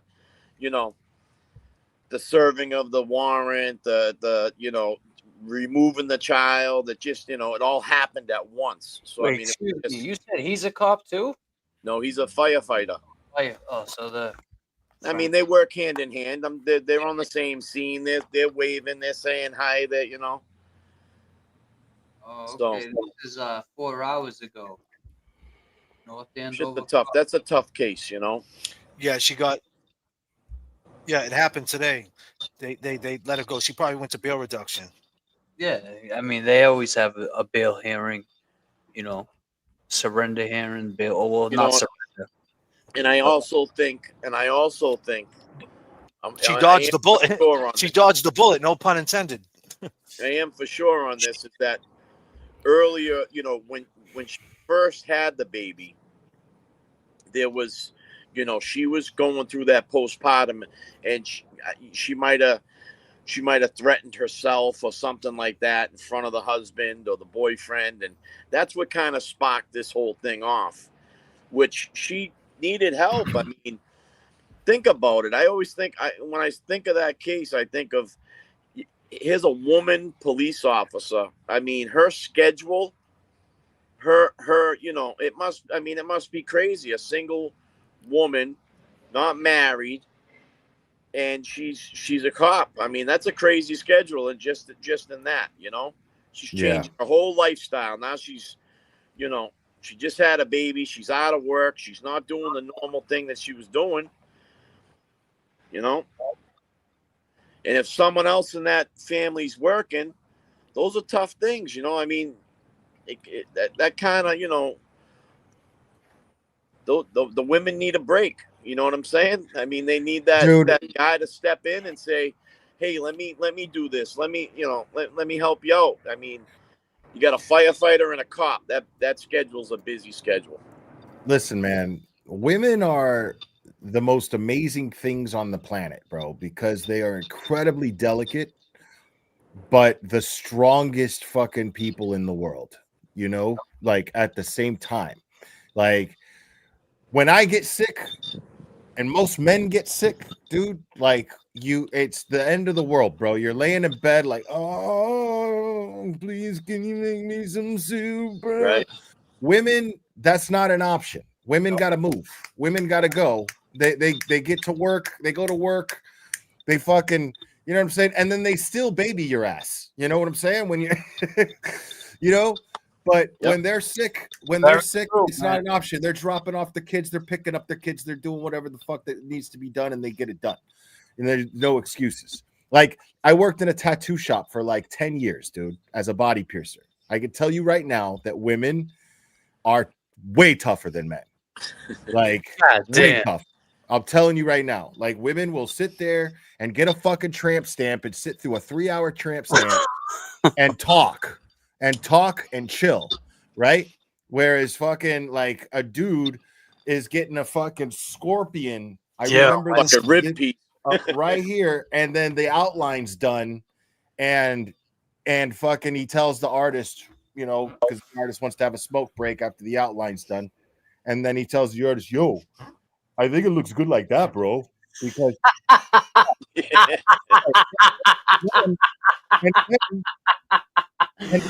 Oh shit! God, my boy Mike. This happened with my boy Mike. My boy Mike was like, no, dude, sit your ass fucking down. Sit your ass down. We're finishing this fucking I'm thing not because my name you on know that shit. you know his bitch ass is gonna go around town and say tattoo artist fucked me, bro. You never Yeah. finished it. Mike sucks. Yeah, right. No, bitch. Sit your ass down because you're shit. not gonna fucking do that shit. You're not gonna pull that shit, bro. Wow. Like, yo, I saw a dude. His name's Federico Ferroni, dude. I saw this dude fucking tell a dude to fucking strip because he didn't have money to pay for his tattoo. So what Like was he was that badass of a fucking artist and had like a waiting list, right? And like look him up. He's amazing. Federico Ferroni. Amazing. And he was tattooing a gauntlet on this dude's hand that went like this, like right. And he like did sessions and sessions, and every time he just give him a nice price at the end, where all the other artists didn't have it like that. They had to take the money up front, but he had it like that to where like, no man, just we'll work it out, see how many hours we do, and then you know. Right. Yep. But this time he finished the tattoo, and the dude was like, "Oh, I didn't bring any money with me." And Fetty was like, "What do you mean?" Like, yo, he's like, "That's a video camera, right? Let me see that." I'm holding on to that. What kind of shoes are those? Those are fucking Jordans. Give me your fucking Jordans. Like, strip, motherfucker. Damn. Straight up. Yeah. And Yeah. Fetty did like he does MMA and shit. He would have fucked that guy up. But he was serious, dude. Like, crew. yeah, totally. Like these people fucking yeah. But like, I don't know. I got off the subject, but women. I got off the subject, but women are tougher than men, dude. Like way, like I mean, having babies and shit. Oh goddamn, That's man. crazy. That's the thing. Fucking wild, bro. I mean, what? Well, that's why I think women were built to be stronger than us. They can That's have what I'm babies. saying. I mean, like you said, I remember being sick and just crying like a baby over like something, stupid, and my girl would be sick and she would be waiting on me like hand over fist no matter what. So yeah, women, shout out to all the women out there. Facts. Strong women, single mothers. Amazing. Yeah, bro. Like every dude whose nipples I pierced. Like, damn, Glare. got at least lightheaded. No, I swear to God. Jared, just got him Got up. it. I need to see got it at in the least- chat. God.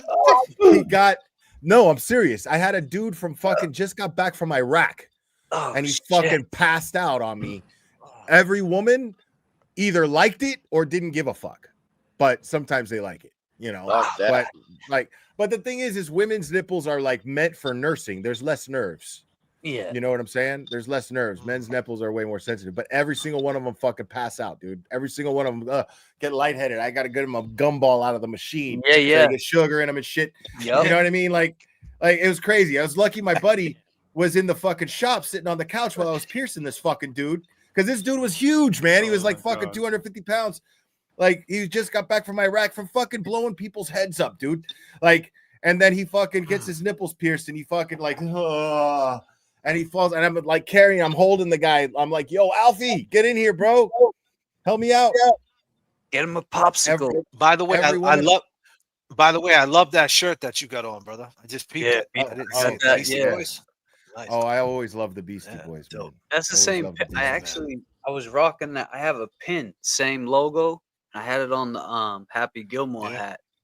That's the original. That's the OG. That's the OG logo right there. Yeah, the Beasties. So let me ask you this, right? To shift a little bit. Today, in the car, Howie Car. Karen Reed was on Howie Car. What's your take on that? There's some controversy going on with. I spoke on it earlier before. I did a little opening act for the Glare show, and I spoke on it, and I said, it's the machine, right? Like Howie. I got nothing against the guy, but he doesn't really care about feelings. He just cares about what he cares about. I think that it was kind of messed up. I think TB, because not for nothing. Let me just paint the picture real quick, Glare. No, I'm dying to Holland, hear your take on Massachusetts. this. I think. So Holland, Massachusetts, from Needham, Massachusetts, is very close. It's like a 35-minute, 40-minute ride. It's nothing for Turtle Boy to go to the studio and be a fucking fly on the wall. It's good for business. It's Right. what's good for business, right? At the end of the day, it would look good. The aesthetic would look right. Just Turtle Boy being there. He doesn't have to talk. He could just say, "Hey, what's going on, everybody? I'm in the building." Who gives a fuck, right? But instead, oh, we can't configure the configurations of the moderations of the monetization, like all that bullshit industry shit. And that's the stuff that Turtle Boy, like, not for nothing, he's familiar with it, but he hasn't really been through it. Now, I have been through shit like that. Me personally, I would have showed up to that fucking radio station and would have been in the parking lot and said, "Yo, I'm rolling in with you." You know what I mean? That's what I would have did. But but hold on a second. Not everybody's like you, JFK. Not right? everybody's like you, JFK. God Right? damn. But that's what I would have did. But now Karen, she knows. I don't want to put the blame on Karen, but then again, Karen does know how this movement is and how sensitive things can get. And it's just, it sucks. That's what I think. I just think it sucks. It's a bad look, and it puts everybody. It puts him in a pickle because he has to kind of not bite his tongue, because he won't bite his tongue. Let's be clear, but he has to be cordial and no sell it. Like, it's not a big deal, but it is a big deal because he could have been in that studio. There's no reason why he couldn't have took a seat in that studio, considering they have him on every week. At least a moment to call in. You know what I mean? Definitely, Like at definitely. least a moment to call in. Like, right. I mean, Turtle Boy is absolutely justified in his feelings about this. Now me, like, I'm not taking any sides on anybody because I think everybody's just kind of seeing the opportunities that this holds for themselves. And I'm not faulting anybody for that. This is America, man. I believe in capitalism. Right on. Make your money, do what you got to do. That's cool. You know what I'm saying? But the thing is I posted a very, very honest tweet about my thoughts on this, and I stand by every single fucking word. I just feel like there's like some low key behind the scenes headbutting going on. Oh, for sure. And I don't feel like it's necessary. I feel like there's a lot of pride behind it. And like, I'd like to see everyone just get past it. And, because I feel like Turtle Boy, man, it's not right to slight him. I mean, I get it. I'm definitely one of those people. Like, if you're pushy about something, I'm the kind of guy that pushes back or says "fuck you." Like, it's just, I shut down immediately and go "fuck you." Give me, like, you know what I'm saying? I'm just like that. I push back. I'm a man of principle. You know what I mean? Like, if I get ultimatums, it's the same thing. But the thing is, though, is like, regardless of that. Regardless of if you think that Turtle Boy is too pushy, if you think he's too loud, if you think he's too vulgar, all of that shit, you cannot deny the fact that he is responsible for a majority of the support that Karen Reed has. That's a fact. That is not deniable. You just cannot take that away from him, regardless. Doesn't matter how you feel about it. Doesn't matter how he comes off. This is not something that can be denied, period. So it just comes off unappreciative, and I understand that. And I'm not saying that they don't appreciate him. You don't think I'm saying I understand. You don't think they know that? Hold on a second. I'm saying that I understand Turtle Boy's feelings about it. Absolutely. And I understand being like, you know what? Fuck all that, man. I don't need all this shit. I'm trying to do other shit. I'm being sued, So I understand their side of it, but I'm also understanding Turtle Boy's feelings about it, because it wouldn't have killed nobody to let the man call in, or at least be like, yeah, man, I'd like to definitely thank Aiden Turtle Boy, especially since he's a regular on Howie's show. Right. You know what I'm saying? And Howie not giving him a shout out, I thought was kind of low. You know what I mean? Like, I like Howie still. How about but Karen? She didn't give him a shout out either. No, she didn't. I mean, and I just, I think,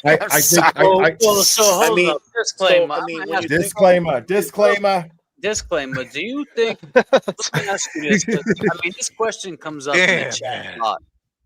Do you think that when Alan Jackson went on Turtle Boy's show, do you think that was their farewell to Turtle Boy? No, I mean, no. I think that they have a strategy behind what they're doing.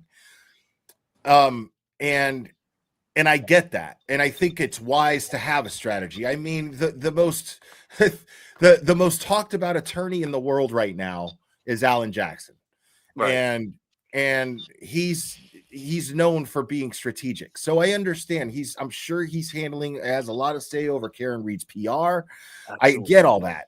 You know, and you know, but and he went on Turtle Boy's show, and God bless him for that, because it was he was the first one. You know, I mean, he went on Howie Carr first, but then he, you know, Turtle Boy conducted a hell of an interview with him. Alan Jackson was incredibly candid about a lot of things, and he gave Turtle Boy the credit that he deserves. But I feel like today, like the setting of Howie Carr, I mean, it just felt like all of these months of hearing Turtle Boy almost every day of the trial, of both trials, you know, and still going on Howie, and Howie covering his case and talking and keeping it out there. It felt like none of that mattered today. And you know, it just is what it is. Like I'm not trying to trash talk Karen or Alan, and you know, I'm just saying it's how it felt. Right. You know? I'm sorry, Kerry. Just want to end it with this one last. I see a lot of people, you know, on Twitter comments. They'll say things like, "Well, it's because TB got all these charges." Well, newsflash: TB got all these charges because he fought for what he believed was right, and that was Karen Reed's innocence. You know what I'm saying? So let's be real. Why he's got these charges? The fact is that Turtle Boy is dealing with these charges to this day because of what he did for Karen Reed's support. Exactly. He sat in jail for 2 months because of what he did for Karen Reed's support. This is a fact, and it's an undeniable one. I mean, people can get mad at me if they want, but it's the truth. No, it is the truth. That's why I said it, man. I mean, they can get mad at me too, you know. And just to say something on the whole you know, Howie Carr thing. I mean, you brought up a point on you know, Alan Jackson, how strategic he is. I mean, do you think that was you know, that was brought up before they had this interview, to not mention him? I mean, I mean, to be fair, I have no idea what is the vibe between Alan and I haven't spoken to either of them since before the verdict. You know what I mean? So, you know, I texted with Karen at one point, like really lighthearted, like, congratulations, you must feel great. And she responded very kindly, and then that was it. But the whole thing with this is you know, to be fair to them, I don't know what their reasons are. I don't know what is going on. I don't know if it has anything to do with the civil case, and it's a strategy to probably keep Turtle Boy at arm's length because it benefits Karen in the civil litigation. Maybe, I don't know. But I'm willing to give them, of course, that benefit of the doubt, simply because I've met these people. I know these people. I know for a fact, I've heard them tell me in conversation how much they appreciate Aiden. So I know that they do. You know what I mean? So it's not a question of whether they do or not. It's a question of, was it right or wrong to snub them today on the Howie Carr show, of all places? It was wrong. It was wrong. I thought it was wrong. Let me say that. Let me say this, right? First off the bat, let me just talk about the show, right? The episode that it was. First of all, the show was trash juice, because to me, the guy's pulling out fucking taillight pieces. He's pulling out ducks. Listen, bro, what are you doing? You want to become a YouTuber now? I thought you were Howie Carr in the big studio in Needham. Why are you like making a joke out of it? But you know, but let me say one thing, right? There's another name that I didn't hear. There's one name that I have you know, I like this guy. He's a solid dude, good dude, solid, great guy. You know, his sister died of cancer. The other chick, the husband OD'd. He took the 2 kids in. Dude that got beat the fuck up and thrown on in the cold. Oh, by the way, he goes by John O'Keefe. I didn't hear that. I seen fucking teal light pieces and ducks and fuckery. Listen, Howie Carr, smarten up, buddy. You know what I mean? Smarten up. You're a grown ass man. You're an OG in the game. You acting like a fucking child. That's if you ask me. That's just my opinion. I think it was trash juice. Like you should have zoned into, you know, why ain't we talking about? I'm saying, why aren't we talking about? You have the opportunity. You got Karen Reed in the fucking studio right in your face, and you're not going to bring up John O'Keefe? Isn't that the whole fucking thing? He got murdered, and the murderers are free. Oh, by the way, you know who else is free behind that shit? Another murderer, a black dude. He raps. His name's Mizzy Cash. He's free too on a $10,000 bail because of what happened to John O'Keefe. And you know what? They're gonna keep coming home because of Proctor. All because on the heels of Proctor and the whole investigation in Norfolk County, people are going to come home. Right. And listen, there's another side of it that is like the criminal side of it aspect of, hey, if you can beat your case, beat your case. I'm not mad at you, but that's not what it's about. The compassion lies in the families that are going to have to sit back and really say, wow, my son's murderer got let free, or my son's murderer didn't get convicted, all behind a fat fuck named Proctor. Right. And then Howie Carr wants to throw tail light pieces up. You couldn't have something better else to talk about. So it was trash juice, man. If you ask me, that's my opinion. I mean, it was a big, it was a big commercial for his book. And I'm not hating on him for that, you know. What's up with those people writing books? I mean, dude, I'm thinking of writing a book. I know. I'm thinking of writing a book. Write a book. God you know damn. what I'm saying? Like, I mean, we gotta start writing books. My experience in this case is like the most defining experience of my life. You know, so like, I'm even thinking about it. So I'm not. That should be the movie, right? The movie should. I'm not hating on nobody. The movie, we should make our own. We should make our own documentary about the creators behind this shit. You know what I'm saying? Like, not the ones who the creators, like kind of like what Mark did with the Entourage, like the dudes that behind. That would be my perspective, is the YouTuber shit and all of it, like all of the fucking everything that I've seen on Twitter and all, you know, the people, like I would just, I mean, absolutely. It's a fascinating story. There are fascinating characters involved in the coverage of Karen Reed and Turtle Boy. I mean, just throughout the 2 years of trial, it affected everybody. Every morning, you're picking up your phone and you're looking to see what's new. Who's coming on? Who's talking about it? I mean, you woke up for fucking 2 years straight. What the hell, Karen Reed was a part of your day. Why is dude? I got to see the jury's face in person when the inverted video was exposed in court. Like, that's fucking. How the fuck am I supposed to like?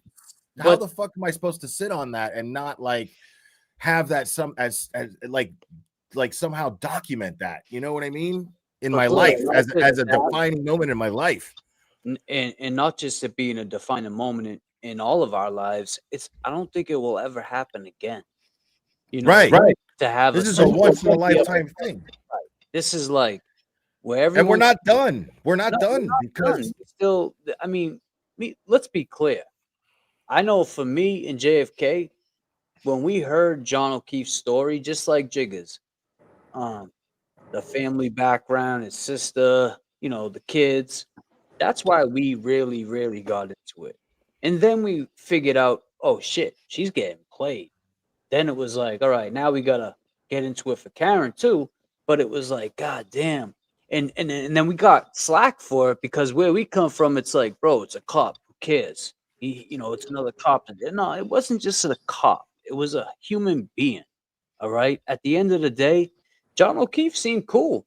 You know, he seemed like a good guy. Yeah. And so it just hit home. Like the way he handled Higgy's fucking temper tantrum at the waterfall was something of beauty.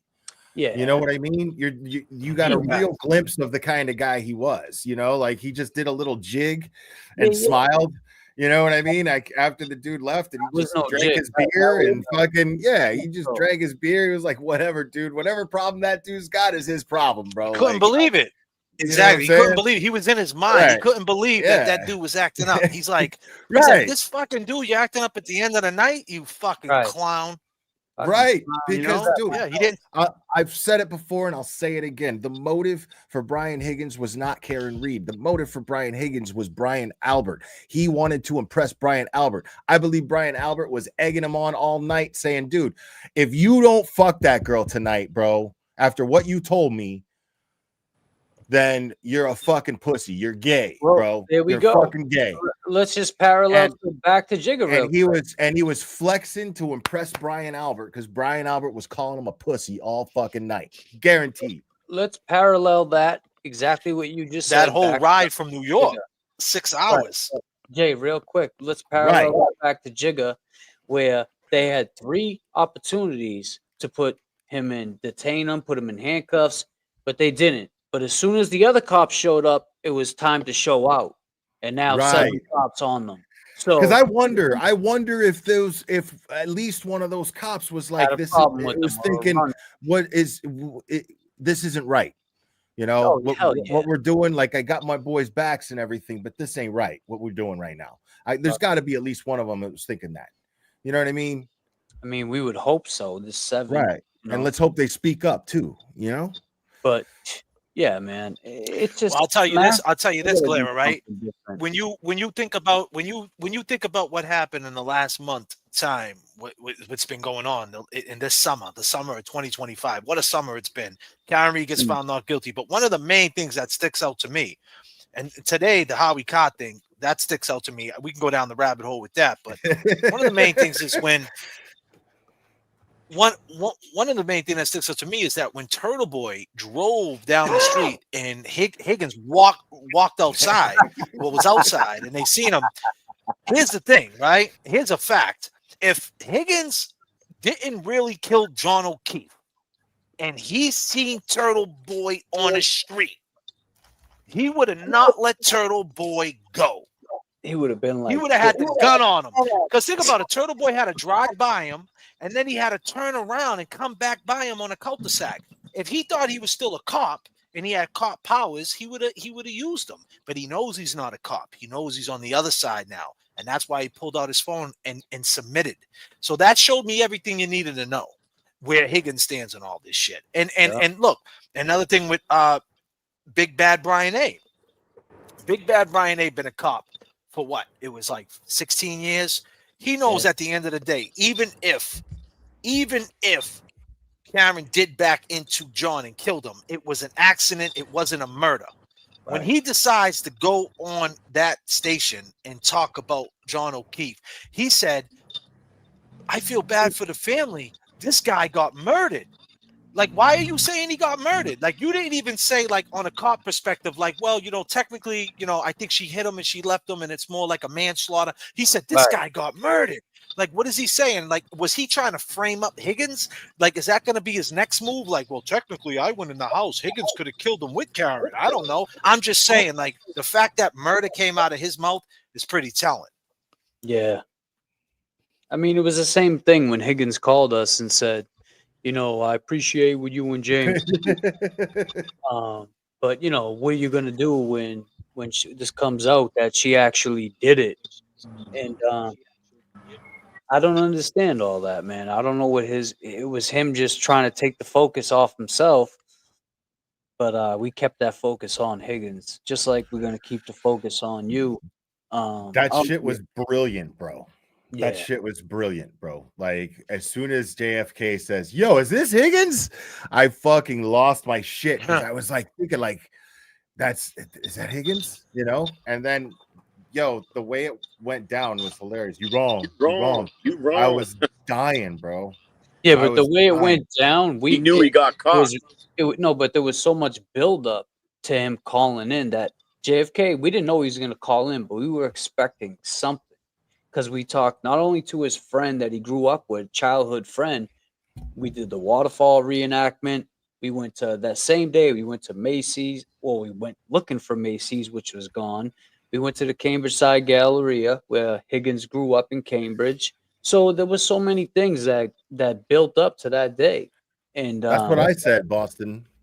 I said the same thing at the beginning of the show. Yeah. JFK said that earlier too. But yeah, I mean, it wasn't just like everyone, I get it. It was funny. You wrong. And, just him calling into a YouTube channel, especially a 6-string show. So, I mean, but the biggest takeaway from that is that he's watching. Yeah, you know what I mean? he That's was fucking watching. hilarious. That's just knowing that he is sitting there and he can't handle people talking about him on the internet without knowing what people are saying. It's driving him crazy. Just fucking makes me feel all warm and fuzzy inside. You Right. know what I mean? Yeah. He wanted to know what was being said about him and all that type of shit. So. Yeah. Because you guys went at him hard, bro. Like, you went over that waterfall footage. Like, I mean, bro, we were getting crazy, hit up by people that knew him. They were like 7 months straight. Yeah.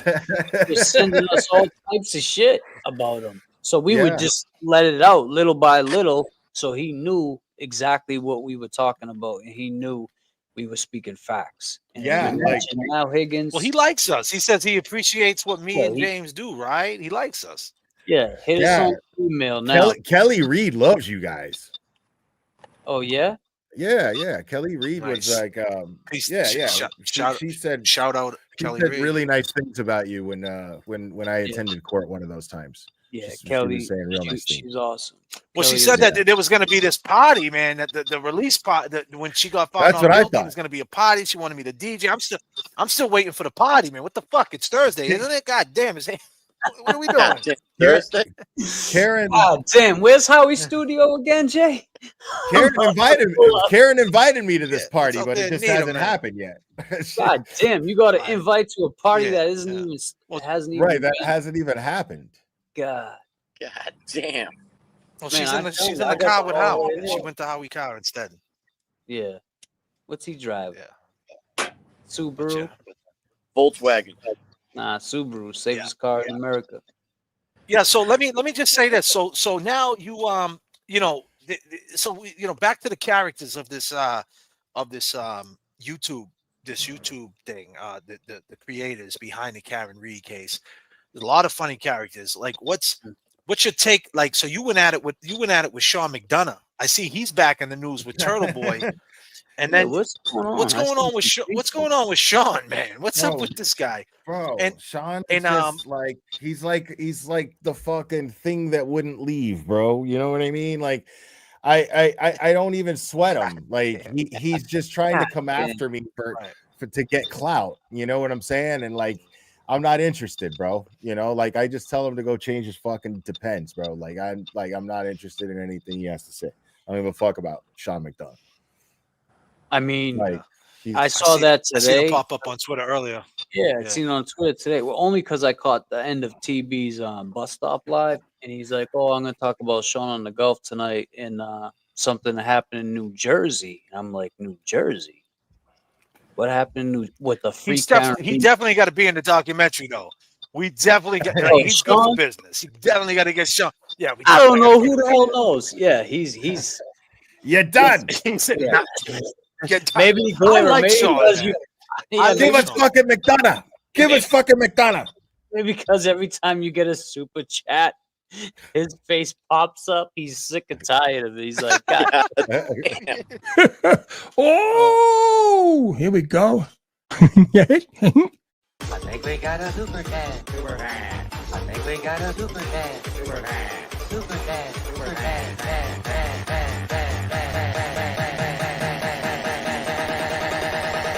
I think we got a super chat. How dare you? That is the most that I give a fuck about Sean McDonough right there. God damn. That's the most. That's just classic. Yeah, I mean, honestly, with Sean, with me, I talked to Sean, and when he went the way he went, I think with him was with Turtle Boy that he felt that Turtle Boy says he's a journalist and all these different things, and he is a journalist, right? To be clear, my perspective of it, but his perspective is that this girl fed him the case, and he's not really a journalist, and he's a little dude, and he wanted to be the top dog, right? That's what it comes down to, and I think he lost his footing in that. Like, he got too lost in trying to shut down TB, but he didn't care. He self-sabotages shit, and I feel bad because and whining about Karen, you know, not like she's fucking fighting for her life. She's trying to fight an entire local government, and he's bitching because she didn't send him an emoji because his brother passed. Like, dude, she's got more important things to worry about. Dude, we all lose people, and the older you get, the more it's gonna fucking happen. Grow a pair, relax. You know what I'm saying? Like, I get it. It hurts. It hurts to lose people, but the fact is it's not necessarily nobody owes you condolences, bro. Calm the fuck down. Well, it's called crashing out. He just crashed out. Right. He just crashed out. That's all. He crashed out in real time at the wrong time. How's that sound? He crashed out in real time in the wrong time, and and that's what he kind of wanted. He wanted to self-sabotage. He was looking for the simp, right? Sympathy. and I didn't even get a fucking emoji from Karen Reed or anybody on his team. He knows better than that. Well, he knew better than that. But once again, we said about Sean, me and James Jackson, when he was like, saying things, incriminating things about Turtle Boy. People were like, how could he say incriminating things? We're like, are you guys surprised? He's a fucking DEA agent. Like, he's a cop. You know what I mean? Like, I don't even hold that against him. Thing, and he doesn't even act like it, though. That's the problem with that guy. Is like he contributed nothing. DEA. He's DEA, man. He is DEA, but let's be clear. He didn't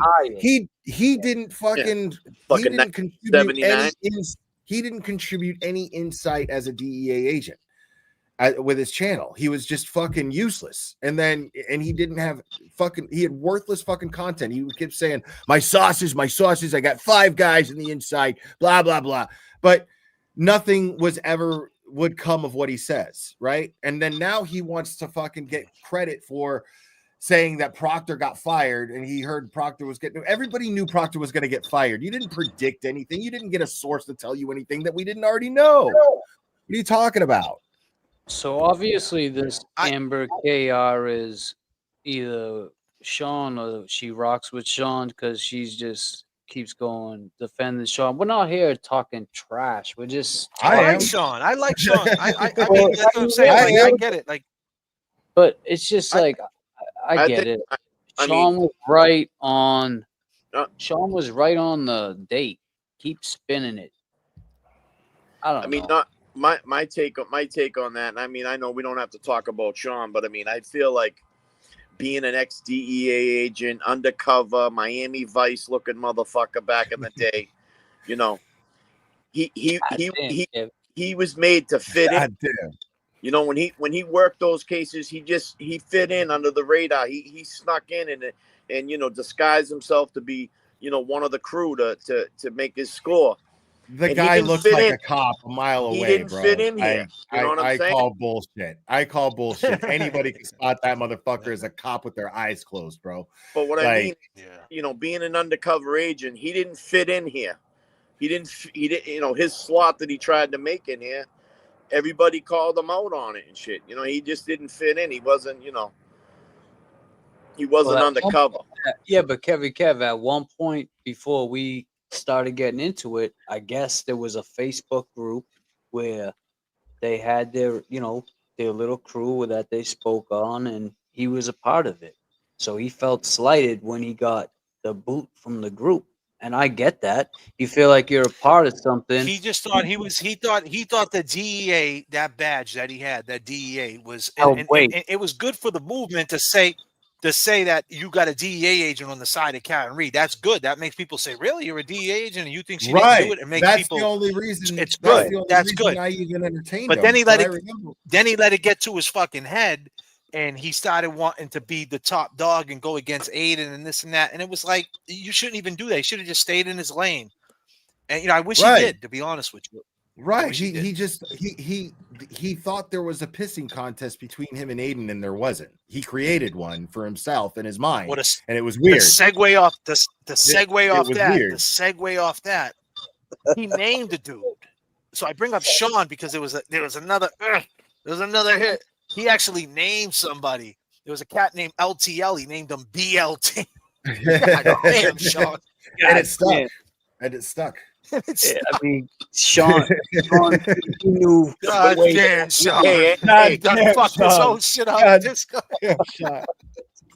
damn, Sean. He ain't the only one that can make a BLT. Oh man, Sean, man, you fucking ruined everything, man. God damn, Shut it all up, Sean. God damn. Where you at? Son of a motherfucker, you. God damn. Disclaimer. Madonna. Give us fucking McDonough. That shit's crazy. Yo, he's Yo. definitely gonna be in the documentary though, 120%.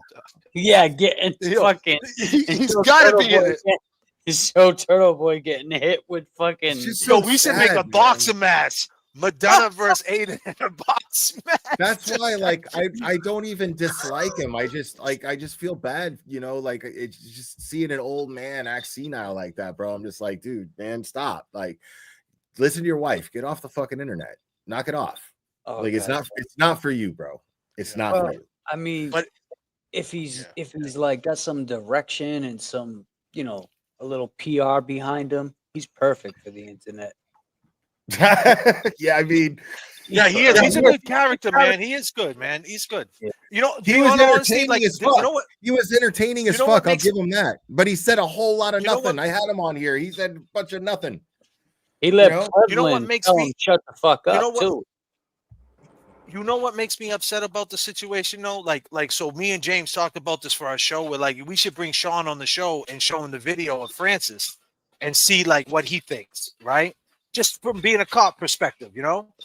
And like you can't even do that because then it opens up the doors to this, to that, to this, to that. And it's like, and it's not that I care. I just like, you know, it's just like, man, you know, it's like, why'd you have to do that, Sean? You could have been useful so much. Your experience, you definitely got experience, you know. You went off the rails, you know. Sucks. Yeah. Anyway. You know? Anyway, yeah. Anyway. Anyway. So, I mean, it's been, you know, justice for Giga all the way. We want to continue that. And Saturday, I believe I saw something Saturday at 2:00. I don't know exactly where it was, but this Saturday at 2:00, there'll be a stand-up in Haverhill. I can put the information.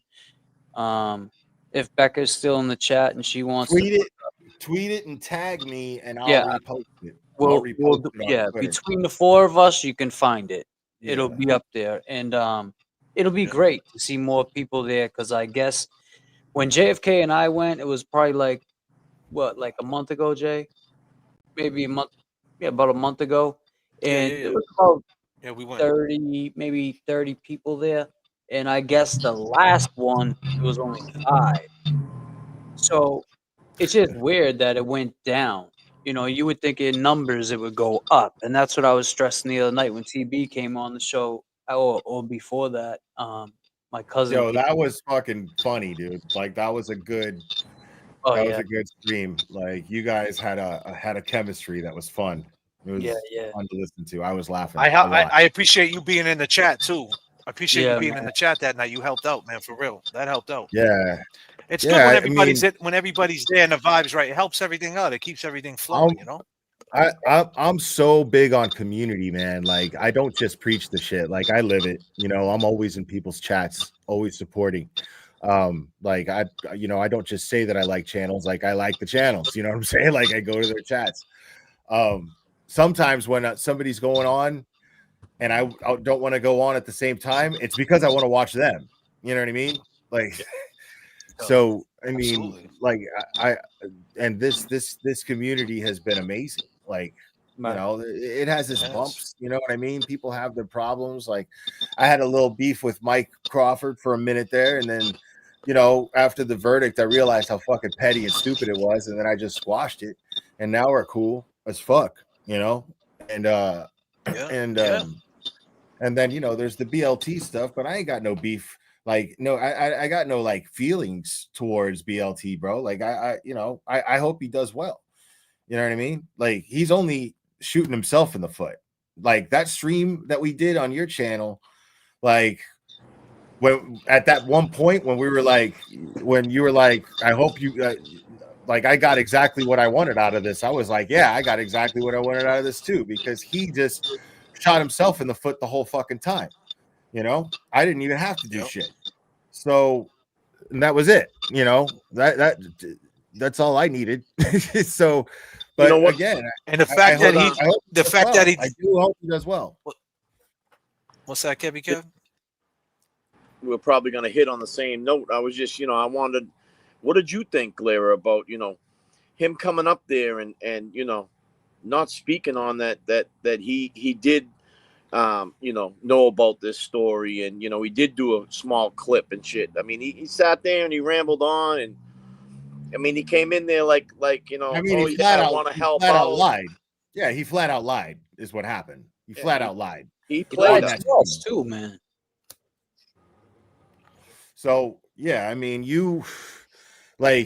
it was interesting because he's up there and he's accusing me of being snobby and stuck up towards him, which is just plain not true. Nobody would agree with that. And we, the two of us, have been around a lot of other people locally there, quite a few times, a handful of times, and so nobody would agree with him on that. But he proved that he was projecting because he treated James Jackson like that. Right. You know what I mean? Like he totally blew him off. Like he went to introduce himself and he fucking blew him off. And he's like, wait a minute, no. And when I met the Glare, bro, like we hit it off right away. We were Yeah. You know what he Yeah. said? Though? That was crazy. He's like, "Oh, I thought you were I just thought you were with the family." Well, So if you thought I was you still with can't Harriet's family and you're here Why- supporting her family, wouldn't you want to ask like, "Who are you?" Exactly. You know what I'm saying? And not only that, or nice to meet you. yeah, you're with the family. I'm here. I'm doing this for the family. I would have played it like, yeah, she's my cousin, if that's what he thought. But I mean, disclaimer. But anyway, we had breakfast with him the first time we met him. We broke bread with him. Right. And me, you, Tom. He sat across from us, and he would like literally how I'm looking at this laptop is how he was. Just pass the salt, pass me the butter. And it was like, here you go. Here you go. And I get it, man. Some people have social anxiety. Oh, Becca, I appreciate it. Don't give me money. Yeah. So here we go. but That's thank what we needed. Yes, there you go. Gar Park. So, GAR Park. Yep. Awesome. Saturday. Thank you. Thank you so much, Becca. And my prayers to you and your family. I hope you get justice. I really do. And if I'm up there in the near future and it's a Saturday, I'll do my best to make it out to a stand up. Awesome. Shout out to you, Glera. Yeah. Yeah, For sure. that would be dope, having more creators out there. When JFK and I showed up there, that first we were getting looks, but then they recognized who we were. So I guarantee they see you, they see TB. I mean, TB's got his own shit. If he wants to go, they see different creators. They're gonna be like, wow, they're really here, and people follow you. So wherever you go, the people will go. Like JFK. Yeah, and we would have had a bigger crowd tonight if we weren't competing with Bettero and Mike Crawford and a few other TB's people. about to come on, And that's all good. Yeah. It's like that's they'll all catch good. this on the replay crew. Right. We love you too. And when there's an update, we can fucking re-coordinate. You know what I'm saying? Like exactly. So yeah. We here now. I'm in. You guys got me. I'm in. So I'm gonna, when there's updates, I'll be sure to keep my chat updated with them, and we'll coordinate and do another one of these because I know everybody here watching and really enjoying it. Sounds good to me. I mean, like you said, any updates? I mean, since we're speaking on it, we can, like you said, any updates, we'll reunite and we'll talk about it. And then even if we can get Becca back up here, I know Michelle is going through her hard times right now. I spoke with Francis's fiance, and she's just not ready to come up in one of these boxes right now and speak. And that's perfectly understandable. Absolutely. I'm personally of the opinion that family members should probably not speak on the internet too much about stuff like this, because then people start twisting what they say and they make themselves more available for backlash on the internet, and they don't need that stress on top of already their grief that they're going through. You know what I mean?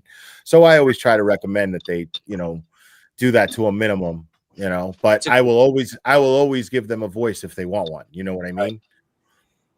No, it's a good point. You get attacked. They do, and that's what she's going through. She's going through that. She's reading into the comments, and people are saying, "Oh, well, he got this or did this allegedly," and you know, I tried to tell her you can't let that's background noise. You can't let that background noise bother you, you know. But other than that, I appreciate you, Glera. I don't know if you want to, man.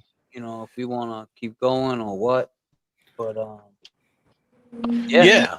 Let's go ahead and you know, just wrap this up, man. If Glera wants to keep, you know, Glera be doing like 5 hours here. He might keep going. He might pull something up and just talk until midnight. Glera's crazy like that. God damn, where we going, Glera? Yeah. No, But I know I you think do. I'm I know gonna- you do like 3 hours. We're at the 247 Yeah, mark. yeah. 3 hours is typically what I go for.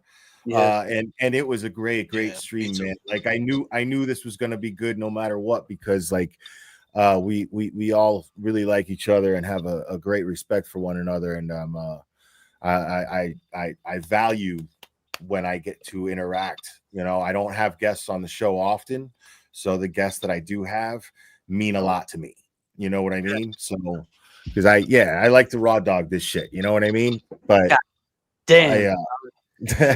So, hey, we you know, I'll tell you, man. I really much respect to you. You know, Will. I mean, you said you were gonna speak on it with us, and you're a man of your word, man. We're up here with you. Four square boxes. You know, Francis Gigliotti, man. Yep. If R.I.P. If you guys haven't, if you guys out there in the chat, if you haven't stood up for Francis, stand up. Yeah, absolutely. Kev. Yo, I can't do this. I can't do this without a Kev Yeah, dance, brother. bro. Oh shit! gotta You got happen, dog. beats on. Go ahead, Kevy.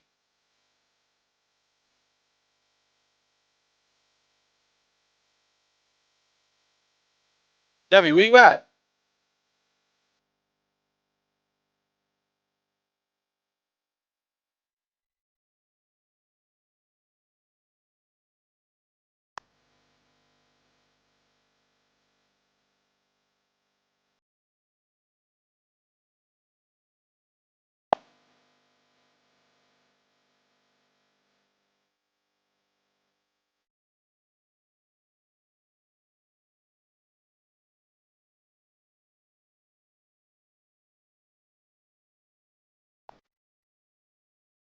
Let him have it, Kev. Let's go.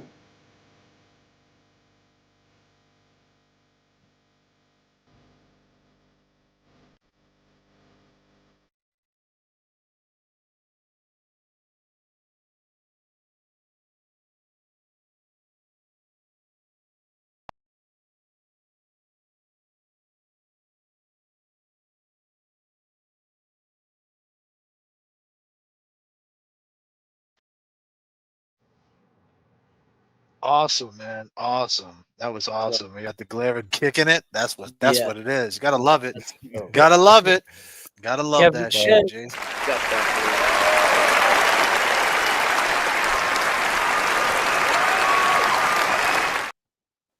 The stream would have not been complete without a Kev Glera dance off, bro.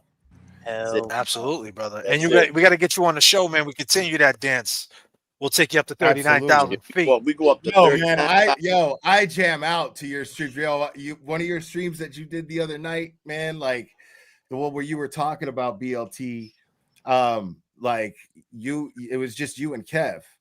James Jackson was in the hospital, I think. And it was just you and Kev. Yeah, he was in the Cessna. And the music, the music, Cessna. bro. Like I was cleaning my bedroom and rocking out to that shit the whole time. I caught the replay. I was fucking jamming out, dude. Like I love it. Yeah, absolutely, It brother. was super You know how fun, we bro. do it. Yeah, Anytime, man. We'll hell get yeah. you up there soon, man, and we'll have some fun, man. We'll do a late night, man. Drink some Leave it. fucking ghost energy, monster energy, whatever your vice might be, and we'll Whatever just play your some vice- beats and jam out. Monster. You know what I'm saying? Yeah. There we go. Let's go. I don't got mine, guys. You Glera, want but one? I appreciate you, brother. You want I one? appreciate the Yeah. love, man.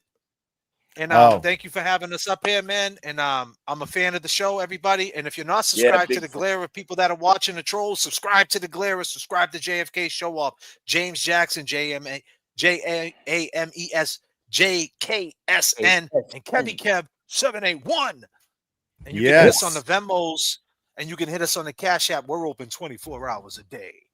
Yes, sir. Yeah, my friends. Yeah, man. I My am man. so great. I am so grateful to you guys for doing this. So and educating me on Francis Gigliotti. Prayers to his family. Rest in peace. And we will keep up with updates. And all of you guys, Kevy Kev, thank you for fucking the dance off. I had a great time. James Jackson, JFK, you guys are fucking the dopest of the dope. I love you guys. Never had a bad experience with you yet. I can't imagine it happening. Can't imagine it happening. Absolutely. So Let's go. so we will do this again, buddy. Soon. Believe. Appreciate you, brother. All right, guys. Peace All right, out. Claire. Man. Thank you. Have a man. good night. Peace. Thanks, Back. guys. Good night, guys. Enjoy your night.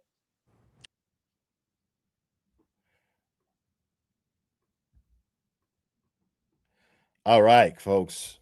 Yeah, man. Thank you guys for hanging out, man. That was even more fun than I expected it to be, and I expected it to be a good show. So I'm really grateful to you guys for hanging out. Like I said, I know I was competing with old Mike Crawford and Betterow, and you know the mighty Mark Betterow. It's always nobody stands a chance against the mighty one. And so you guys stuck with me, and I'm really grateful to you guys for that. So I appreciate it. But yeah, guys, thank you so much for hanging out. You guys are absolutely amazing. If you're not subscribed, please make sure to subscribe. Make sure to touch me on the like button, and make sure to hit the notification bell. Make sure you know so that you know when I'm going live. Double check. YouTube be kicking people and unsubscribing, man. Double check. Make sure that you're subscribed, because you might just be picking me up on the algorithm and you're not even subscribed. So, yeah, man, you guys are absolutely fantastic. And all of the support, guys, thank you so much. I really appreciate it. And somebody sent me a Venmo. Let me give them a shout out real quick.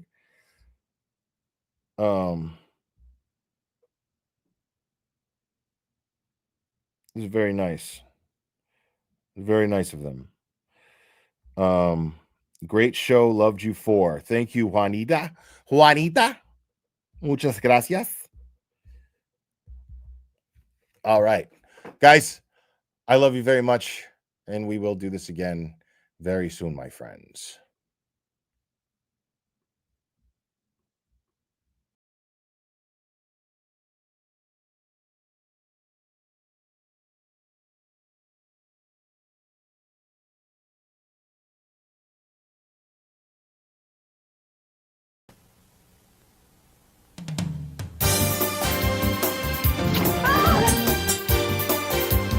Watch out!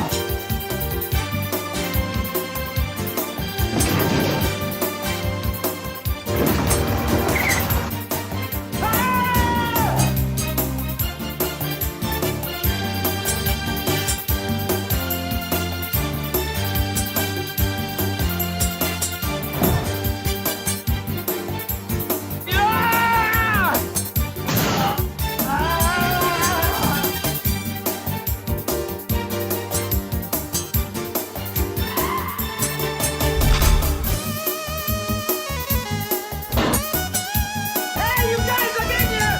Hey! Help!